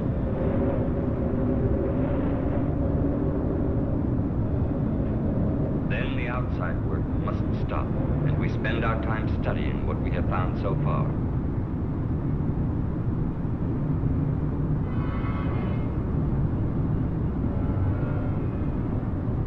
This vitrified forest is a biological formation? Why not? It could come from a dried up seabed. You're wrong. It's not a natural formation. Professor Sikana has been feeding figures and data into the electronic brain, and he now has some conclusions. He says that the vitrified forest is an enormous energy projector, capable of destroying all life within a radius of millions of miles. Then it was built by the inhabitants of Venus. Yes. This vitrified forest was made to be a weapon of aggression. Then something went unexpectedly wrong. Perhaps they decided to disarm. I'm afraid it was more serious than that. The metal insects found for us shows something very significant. That's very interesting. Go on, tell us more, Professor Sikarna. I do not yet have all the facts, but I think that a terrible catastrophe took place on Venus. I reach a certain stage, I can't get any further. It's chaotic. It's like everything was broken. Now, if there really was a catastrophe to change the face of the whole planet, then it was so huge a catastrophe as to be absolutely beyond our powers of comprehension. We can only solve this problem by means of further systematic research. Take this great white sphere to which all these power lines lead and whose function we don't understand. It appears to be a giant transformer unit, or else it is a force field generator. Another strange thing is that there is periodic tension in the main power line. I would even suggest that there might still be Venusians inside the sphere who have survived the colossal catastrophe that befell their planet. They could still be trying to send an SOS to another station. What should we do? We must go out and explore. We'll follow the main power line to the other end. Yes.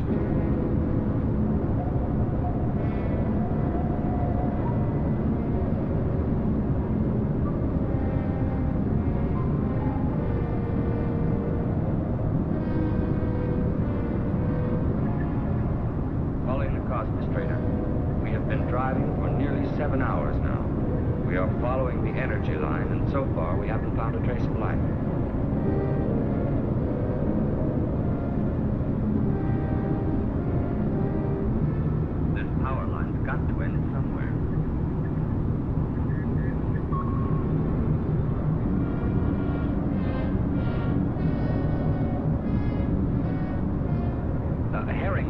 Shall we keep going? Yes.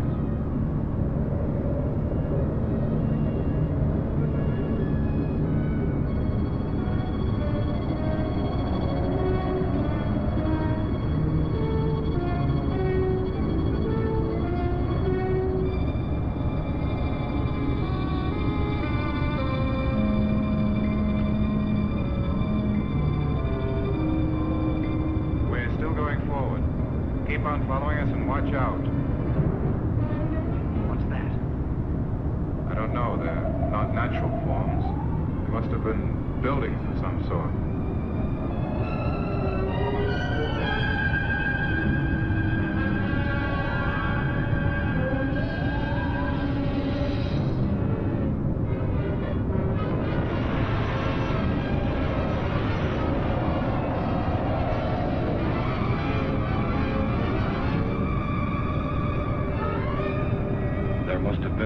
Temperature here is on the sun.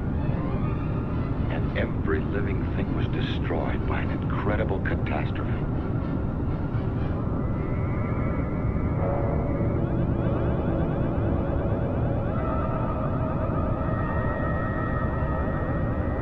What are you thinking, Sumiko?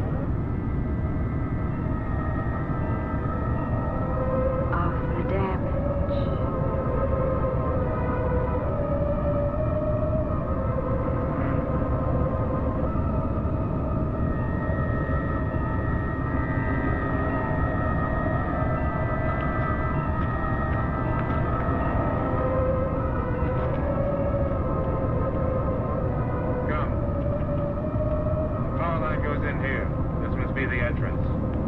Let's follow it.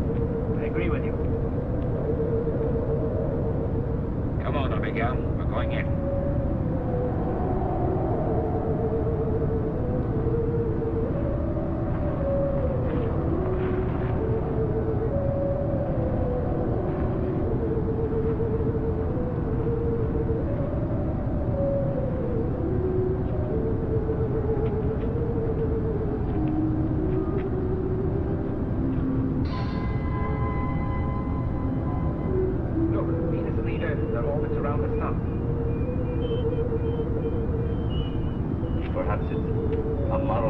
Space pilots.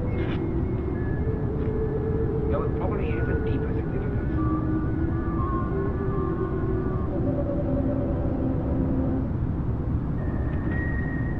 Over here, there's a shaft.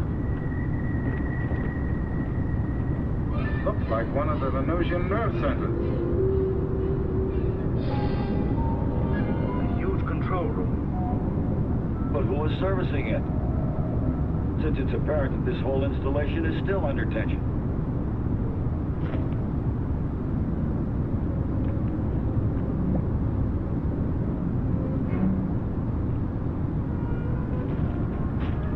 Omega. What is it?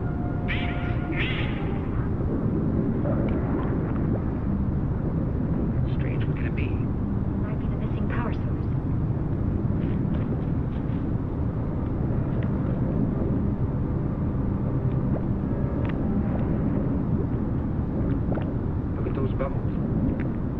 Could be a kind of organic life.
are the others?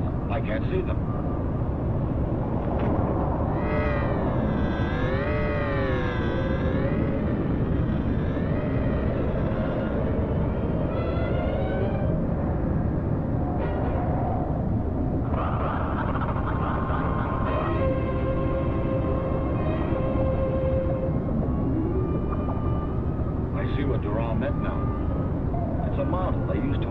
Plans of attack on the Earth.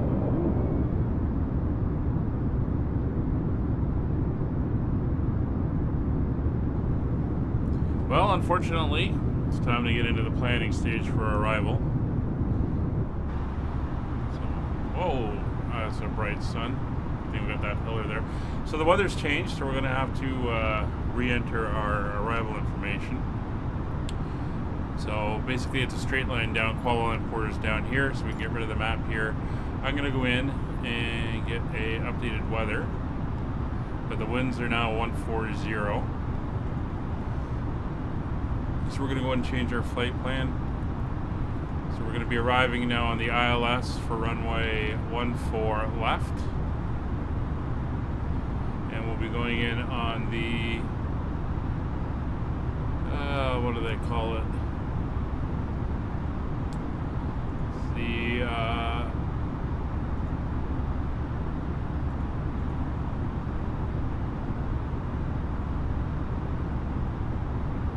Oban 1 Bravo coming in from Pulpy, I believe. Oban 1 Bravo. And Oddmall, where's Oddmall?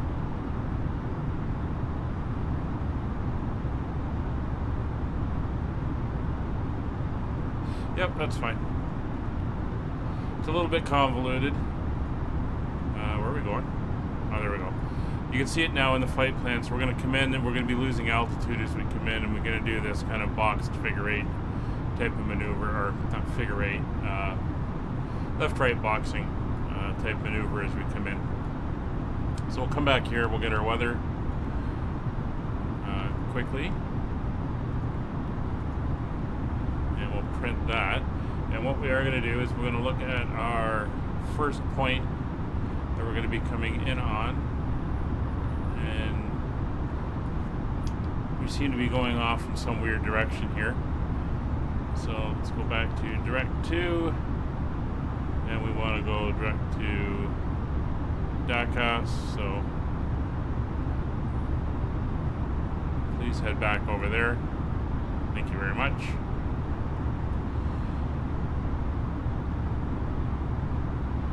So Dock House, we need to be at flight level 190, so we'll go over here to our performance, and from our current altitude we need 19,000 feet. So we have to be 63 miles out from Dock House. So here, and DAKUS.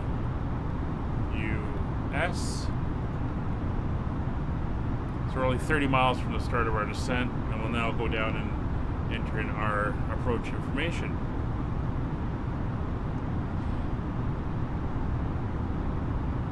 Yeah, Airbus A320 can't do a hold, so we're out of luck there. Alright, so performance, over to our approach page. So 1008 is our baro. Temperature is currently 25 degrees at sunrise in Kuala Lumpur. Incredible. And 14014. So the winds are pretty much straight down the runway. Transition altitude, I don't know why we're turning again, is 11,000 feet. Get that entered in. Oh, they're just intercepting the line there. Is fine. And for the VOR approach, it's standard Cat 1 ILS. Decision height will be 300 feet.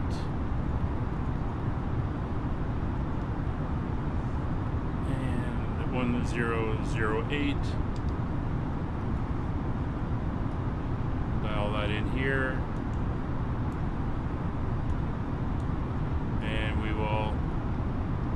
we throw it in here so that it is ready when we are.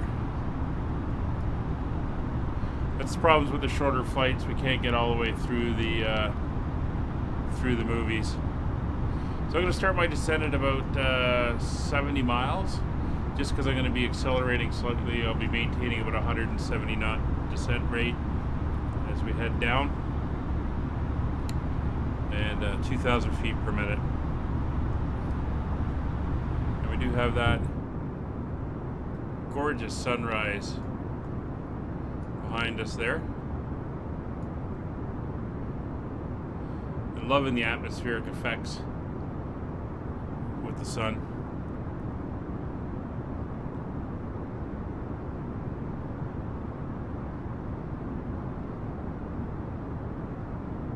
It's so cool.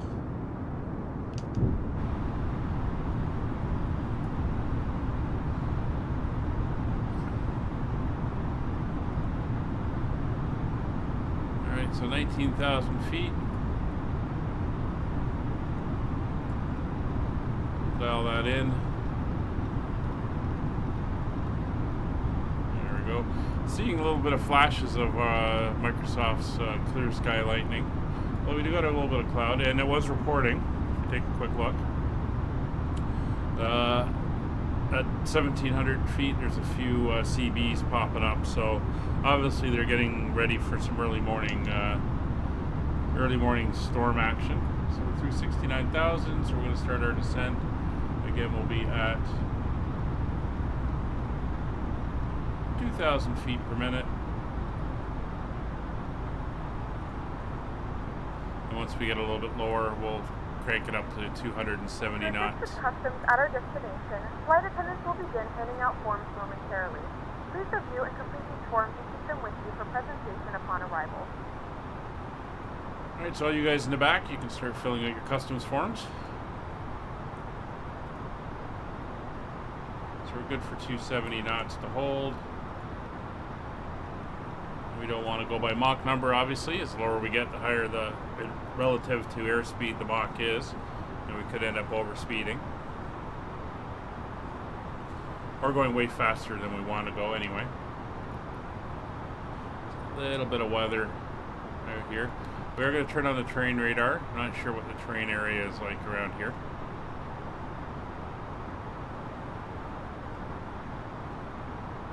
We got that blue sky with the color tinge clouds here and the sunlight coming through the side window. See mountains. Very hilly over here. We do have some hills to go over as we head in.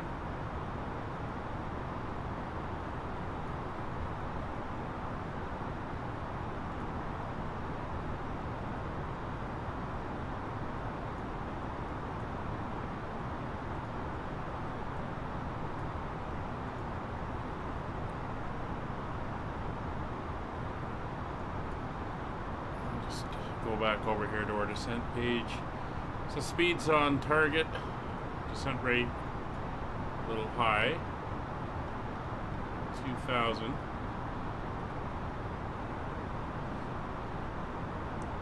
It's monitoring. See, we're crossing fuel. So the outer tanks are empty. She's loaded the fuel into the inner tanks. And we're at 2280, and according to SimBrief, should be landing with 2,085. So we should burn about 1,000. No. 2280, 280. So we should be burning about another 200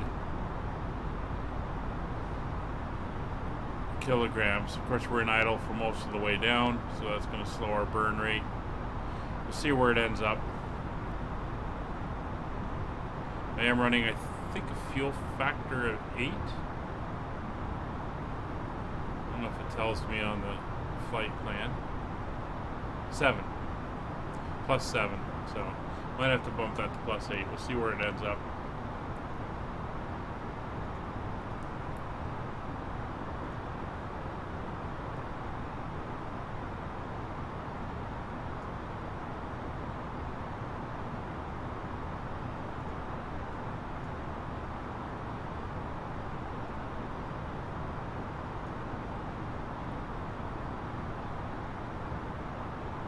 So at Oban, which is the next one that you can see here, we have to be at 9,000 feet and 250 knots. And then we just sort of let down on the other side of a mountain range.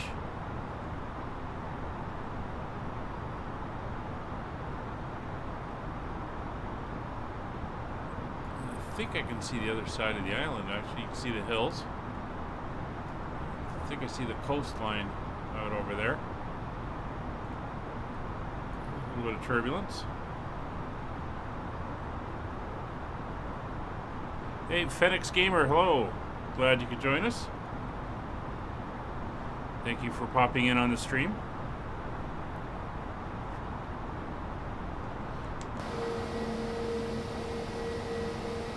We're just coming to the end of it. We're on our descent down into Kuala Lumpur in Malaysia.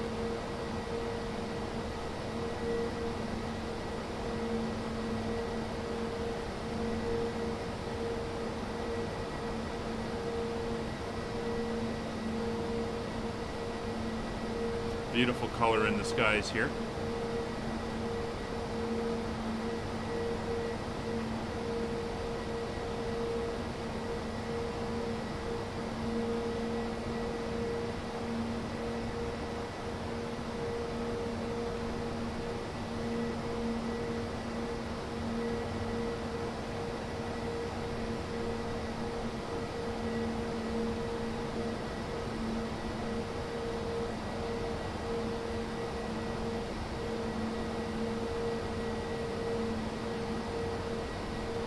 So from here we're heading back to the east. It's only a couple more legs to go, but at the end of the day we're going to be in, I think we're going to Wellington, New Zealand, is where this little series of flights will end up. See that high cloud formation in the distance there. That must be out over the water.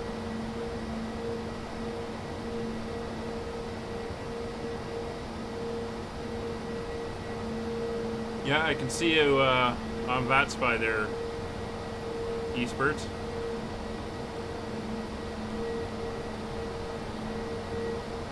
We'll go in first to make sure breakfast is ready for you. Some lightning going off down there below us. So speed's holding.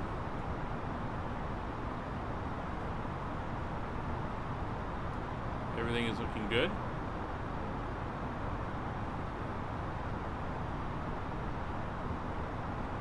I wonder if there's a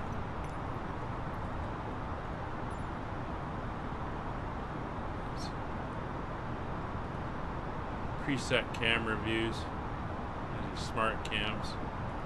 Quick views. So not my quick views, but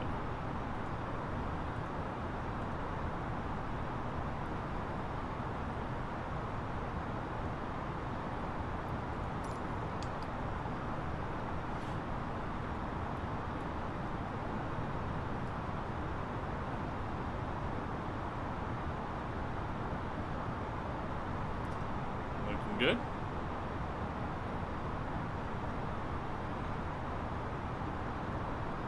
Well, that lightning is annoying, especially when it comes through like the panels and stuff. It shouldn't be happening.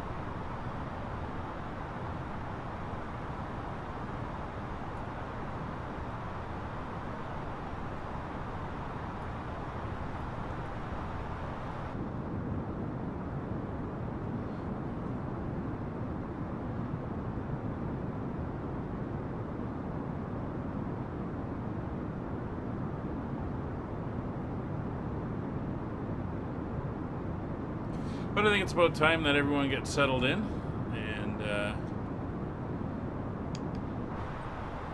cabin crew do their thing. We're at 22,000 feet. So start getting everybody wrapped up in the back.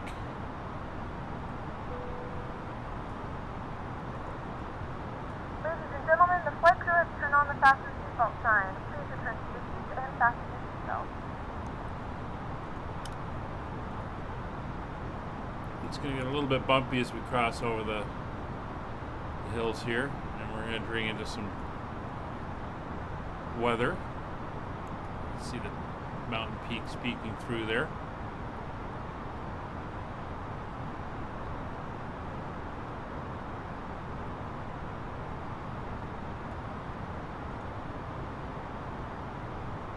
So we're almost down to 19,000.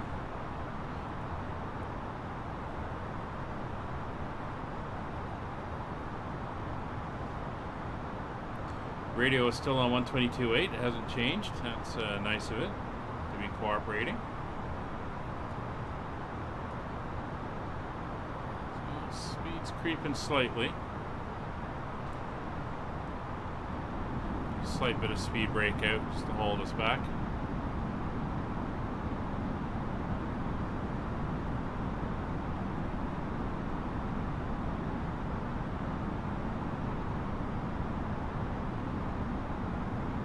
Night Mod's just doing its regular announcement.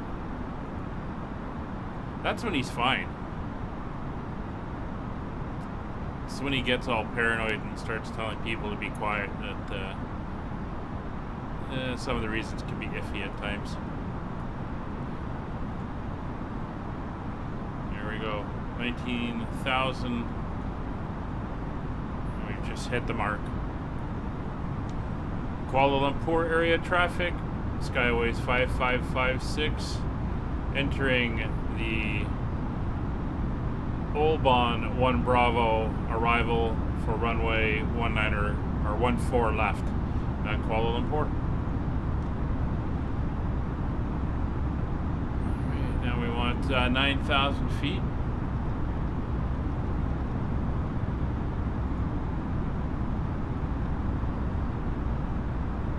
Since that puts us through the flight levels, we'll go into standard, or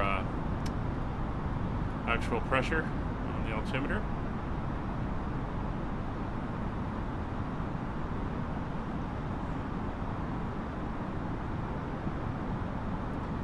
So Fly-by-Wire released an interesting little test video which shows them working on their navigation and autopiloting systems and how it tracks and stuff.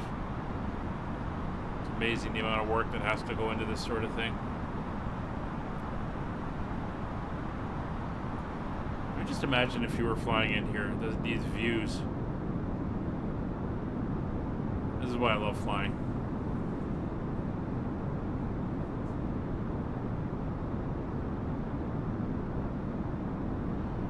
Really, your prog page doesn't work? Mine is the most recent development version.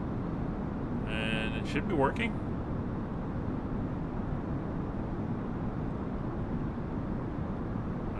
Just make sure you get the most recent one. But yeah, it should be working definitely.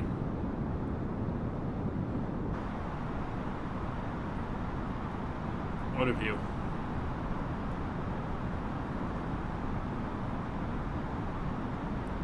Definitely got some weather off behind us over this way. You can see the precipitation on the FO's radar. It looks like we got some we're going to fly through as well as we do our approach. That should be fun.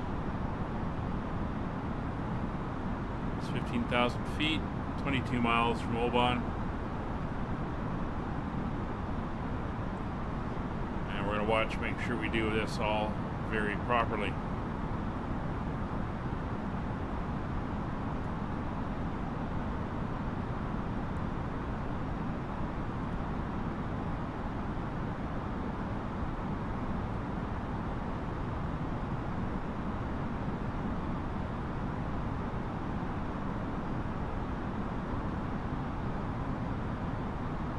Good on the descent.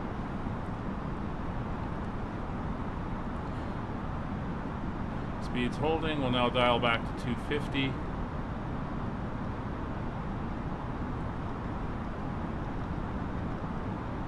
Speed back.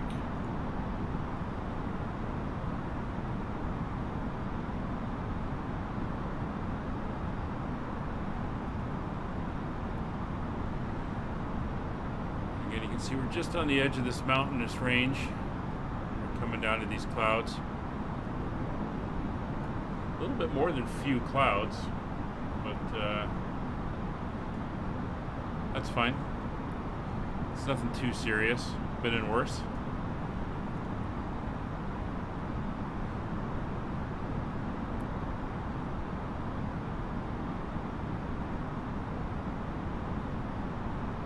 So Oban is the actual entry point into the star.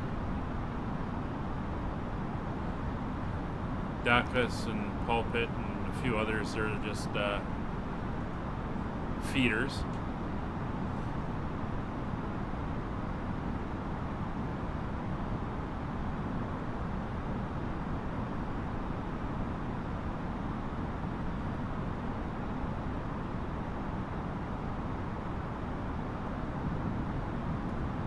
Again, great early morning flight. You arrive at Kuala Lumpur and you got the whole day ahead of yourself.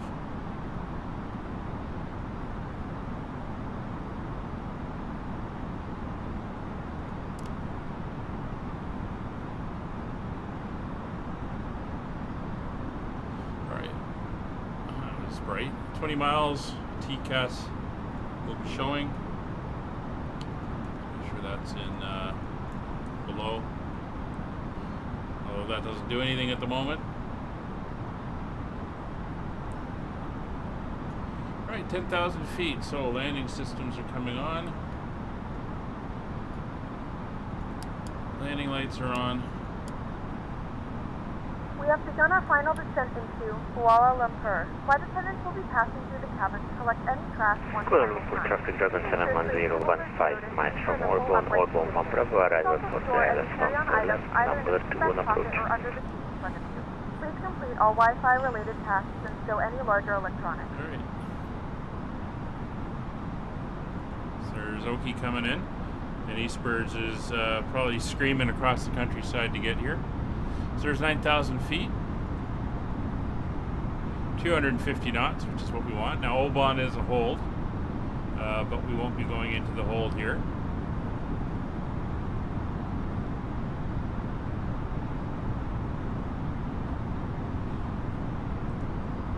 It's not required today.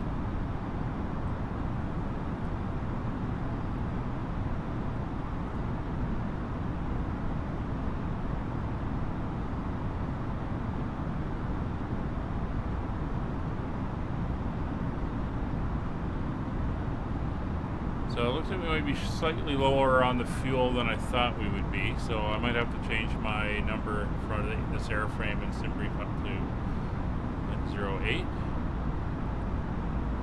Alright, we're heading off to the next waypoint.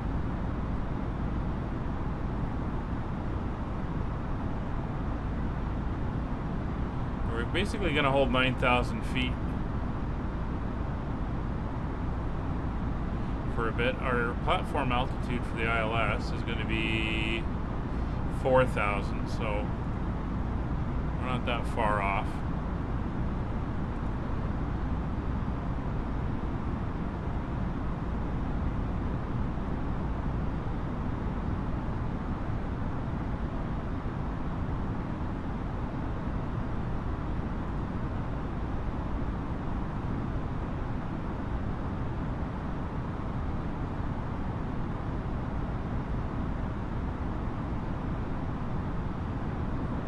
I think we're seeing some of the buildings down here. What we're seeing? Looks like there's oh yeah, we're over the city.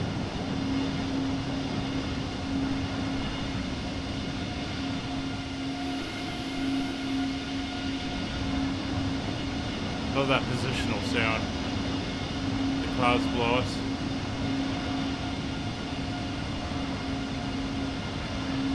Of course, Kuala Lumpur has the famous buildings. It's got the ones that have the high towers that are connected way up high, and looks pretty neat. There's all kinds of interesting buildings down here.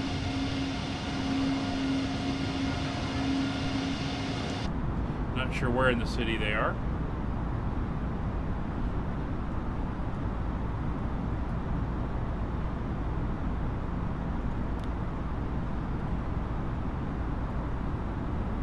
So at Kedat, which is this point over here, we have to be at 230 knots.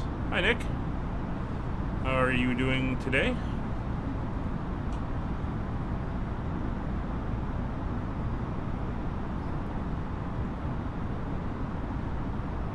Yeah, if he's flying up 5,000 feet, he's just going to have to, or 500 feet above ground level, he's going to need lots of fuel because he's going to be burning it like crazy, but...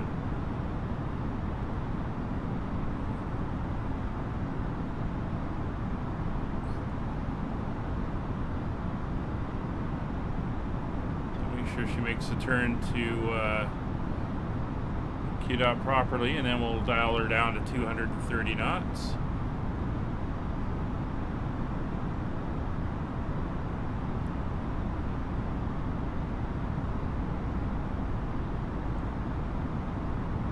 Train home from work, yeah. Hope you're still not doing double shifts. Alright, 230 knots rolling in.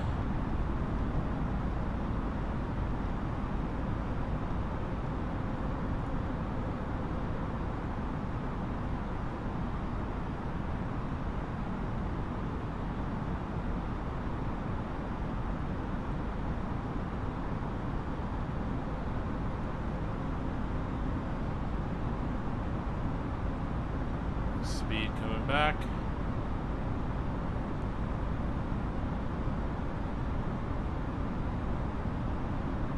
So what time is it for you over there? It's what, 10:15? It's late night.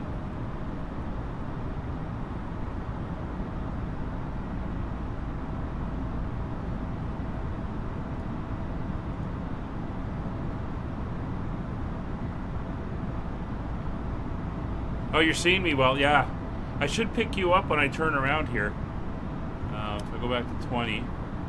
When I make this turn, I should be able to pick you up.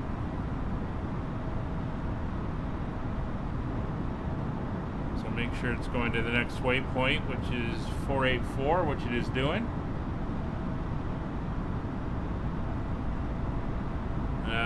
As we come up to 484, we're going to descend to 6,000 feet.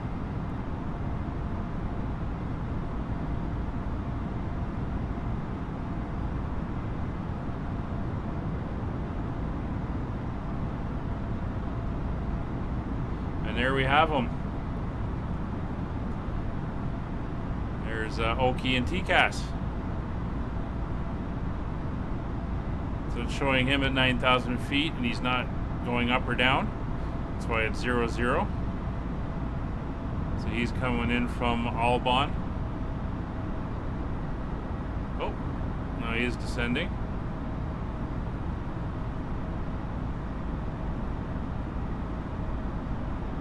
400 feet below me, but it's pretty cool. TCAS is working.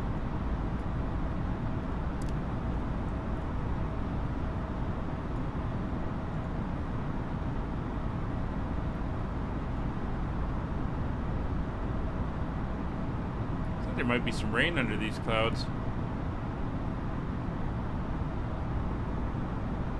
Don't know why I get these patterns. Sometimes it doesn't happen all the time, but sometimes it gets these weird, like there's like you can see right here, it's kind of like a grid pattern laid over it, and then it changes, see, and then it goes back to doing it. Other times I get nice fluffy clouds like over here. I don't know, some weird graphical thing probably.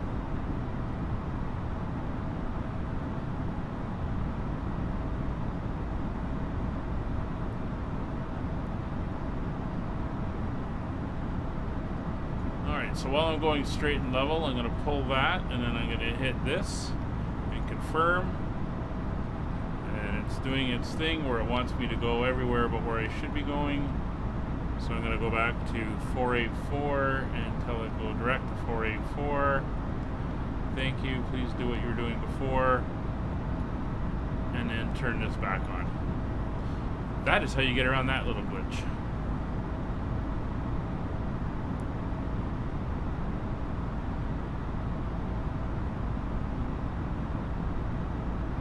It's the Matrix, yeah. Glitch in the Matrix.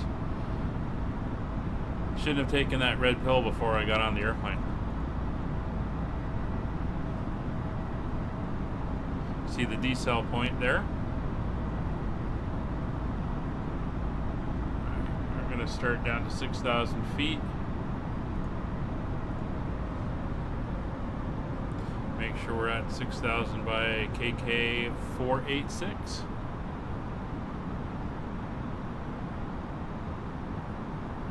Keep the speed brake out because we want to maintain that 230 knots.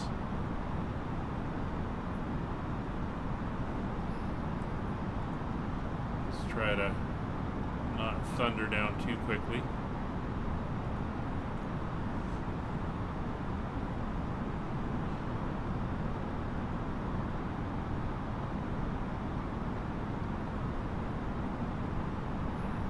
There's 485, so we're making the turn.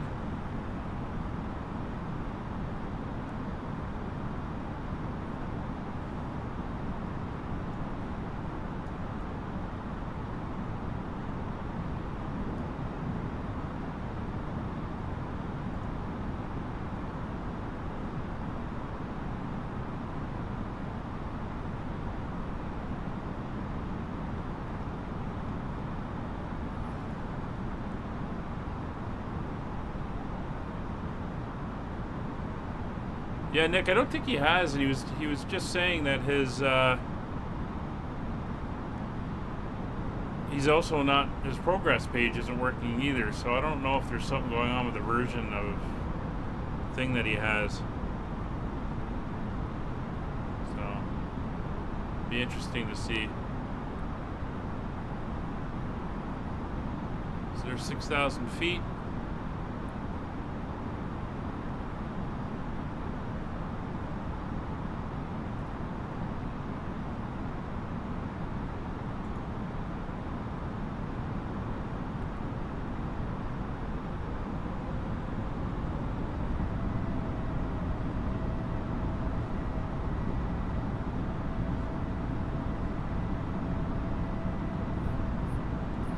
Turn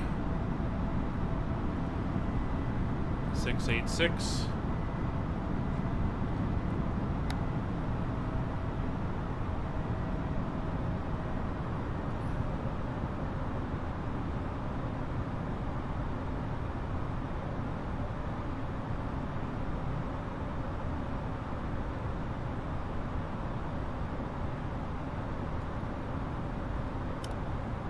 There's Oki coming the other way.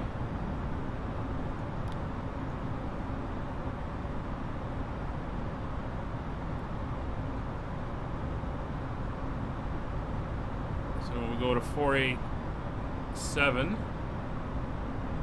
we'll be down to 5,000, and at Add Mall, we'll be at 5,210 knots.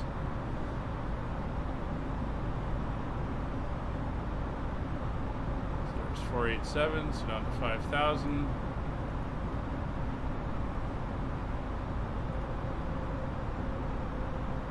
And again, 4,000 is the intercept.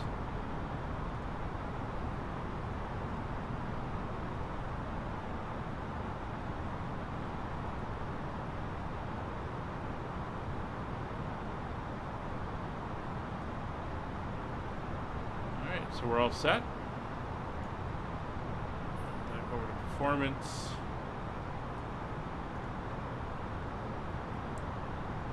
And basically the airport's directly ahead of us.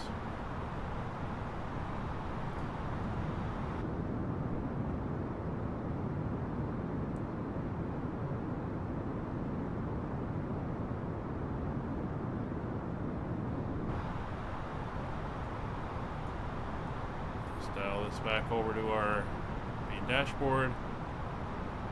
Go. Okay.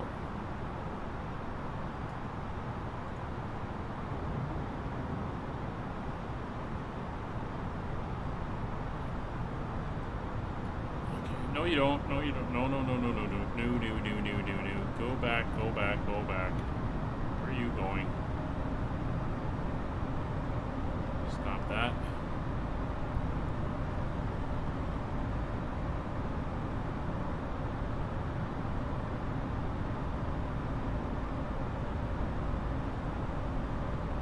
Better.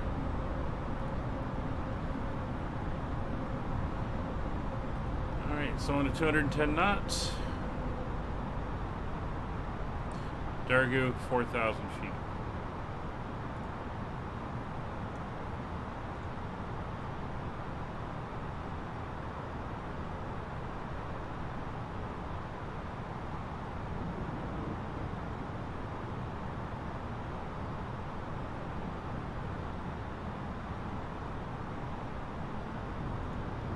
Setting to 4,000.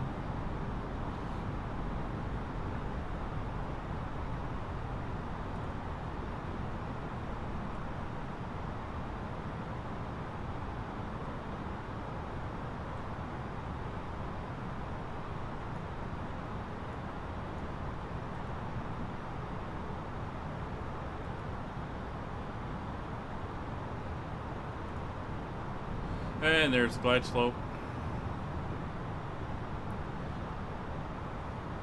18 miles out. And Indio Echo Lima is the corrected enterfire at 108.5.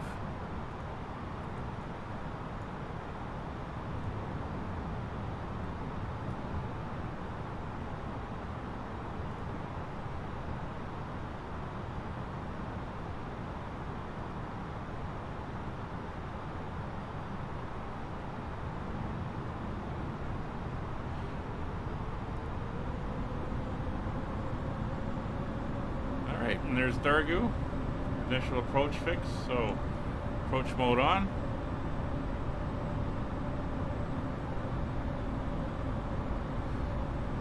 Localizers in capture mode. Lock star.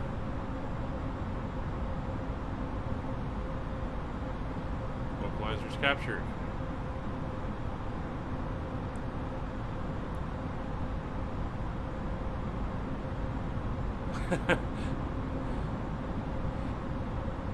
These birds, you can always cut the corner. Just consider yourself vectored and come on straight into like Dougal or whatever for the intercept.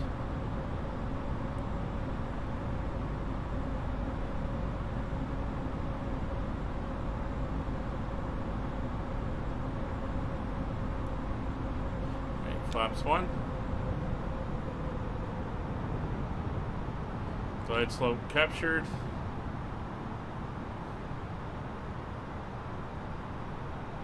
And autopilot 2 on.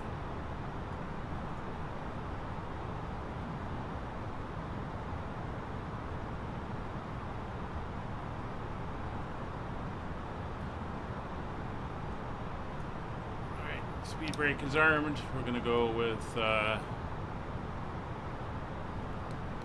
auto brakes 1. Signs are on, lights are all on.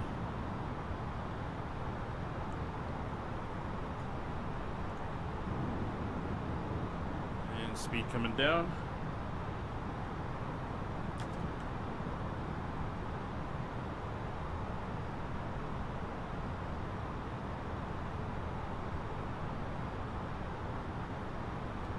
Levers asymmetrical, I just banged them, there we go. That's 9 miles out. Flaps 2.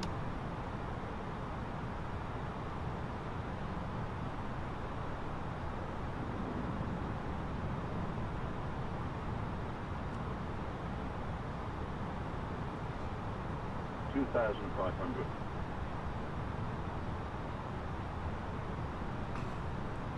Kuala Lumpur traffic, Skyways 5556, established on the ILS runway 14 left, 7 miles out.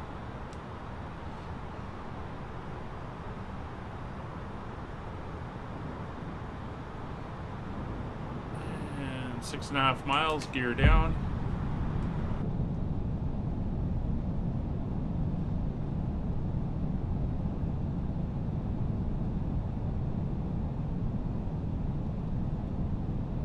Low cloud out here, and there's the rain. Yeah, you can see it there. Knew we were going to run into it. Kuala Lumpur traffic, Logan 710, 20 miles out from runway 1 for left. Alright, so Oki's about 15 behind me.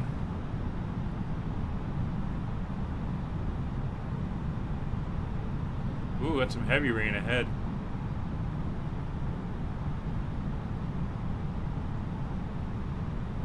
It's 4 miles, flaps 3. Make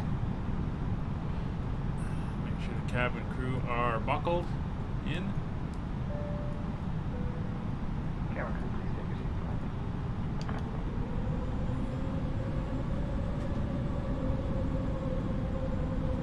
Runway is in sight. Whoa, look at that lightning off there. Alright, 3 miles, flaps full. 1,000. So we're going to be aiming for the first high speed, Alpha 6. It's about halfway down the runway. The runway is 13,000 feet.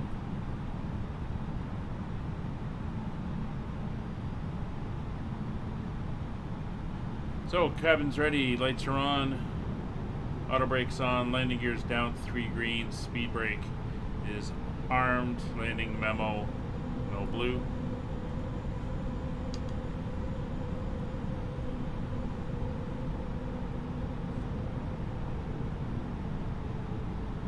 It's gonna rain and mist and everything this morning here in Malaysia.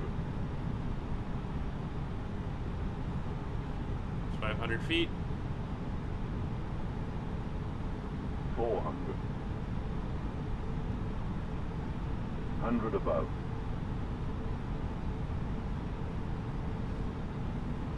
300.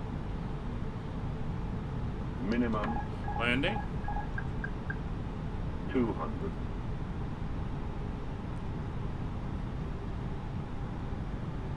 100.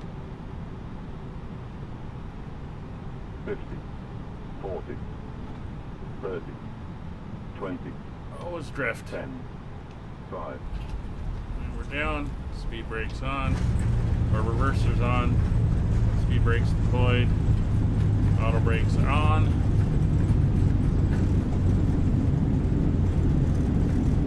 There's Alpha 3 and Alpha 4. There's Alpha 5 coming up, and we want the next one. 60 knots. Speed brakes off.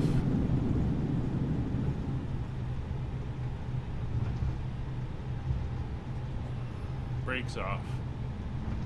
Ladies and gentlemen, welcome to Kuala Lumpur. The local time is 6:31 a.m. and it's currently about 25 degrees Celsius. You can now use your mobile devices. Please remain seated until the aircraft has come to a complete stop and the seatbelt sign is turned off.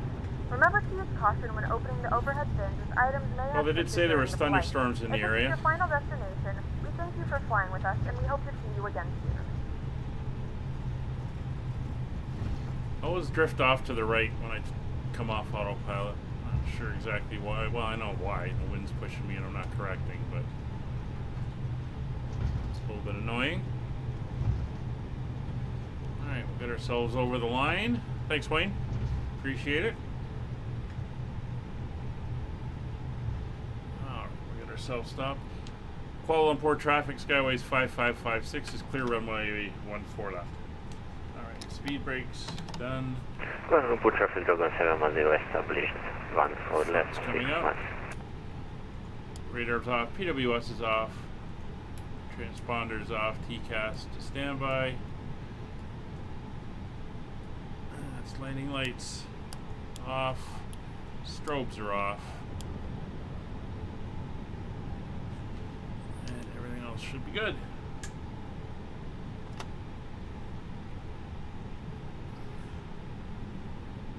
Birds. They modeling birds in here now? Don't want no bird strikes. Alright, so we're actually heading over there, ish. We're gonna come down here and then come in from this side. And then taxi over to the terminal. Coming in Bravo 7 and across, and then we'll come into the, what are they called? The East Terminal? Main terminal for the East Tower?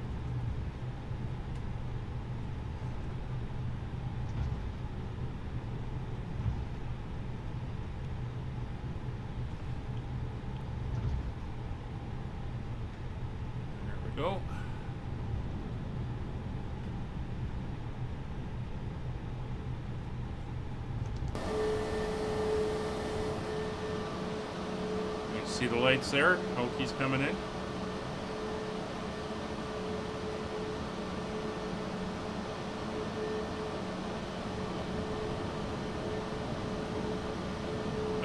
Well, if they're starting to put birds in here, that's got me nervous, because the last thing we want is lose an engine on landing. Bird strike on landing.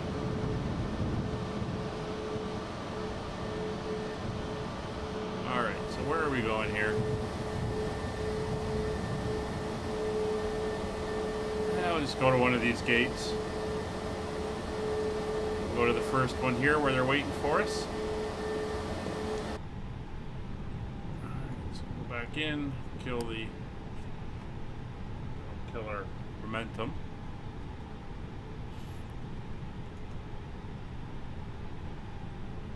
Go to where the crew is waiting.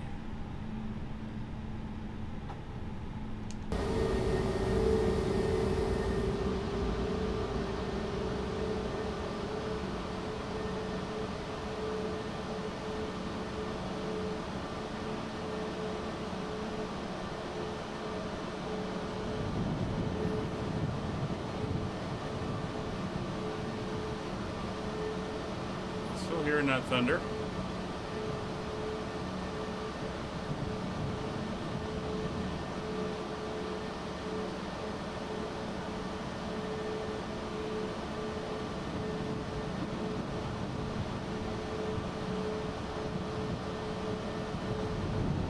It's nice on like the guy who's done Gatwick with the landing docking system, so you can see where you're stopping from the cockpit.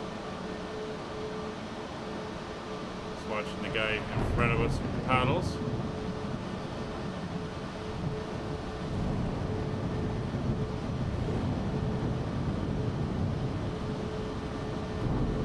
Kuala Lumpur traffic level 710 vacated bound forward left. Here we are, and there's Oki coming in.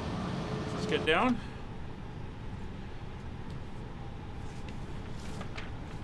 And parking brake is set. Nav aids are all off. Turn that off. Go away. There we go. FC will reset. Flight directors are off. Auto thrust is off. NDs are reset to 10 arc and clear. Anti-ice is done. We have external power. External power is connected. Jetway should now be coming in. There we go.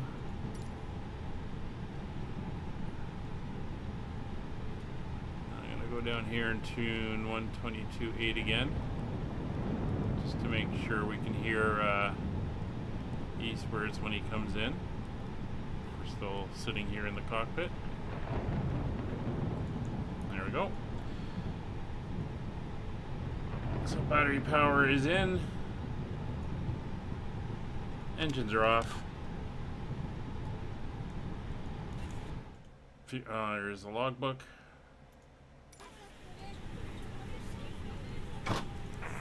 Kuala Lumpur traffic, KLM 850 is at 5,000 feet, 20 miles inbound island. Fuel pumps are all off. 14 left.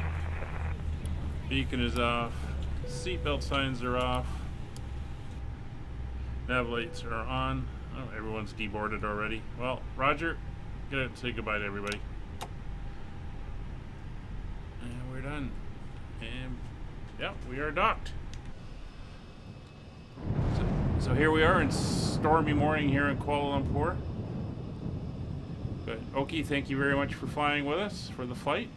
Pleasure to have you. And Eastbirds, thanks for hopping in late and trying to catch up. I know you're not too far away.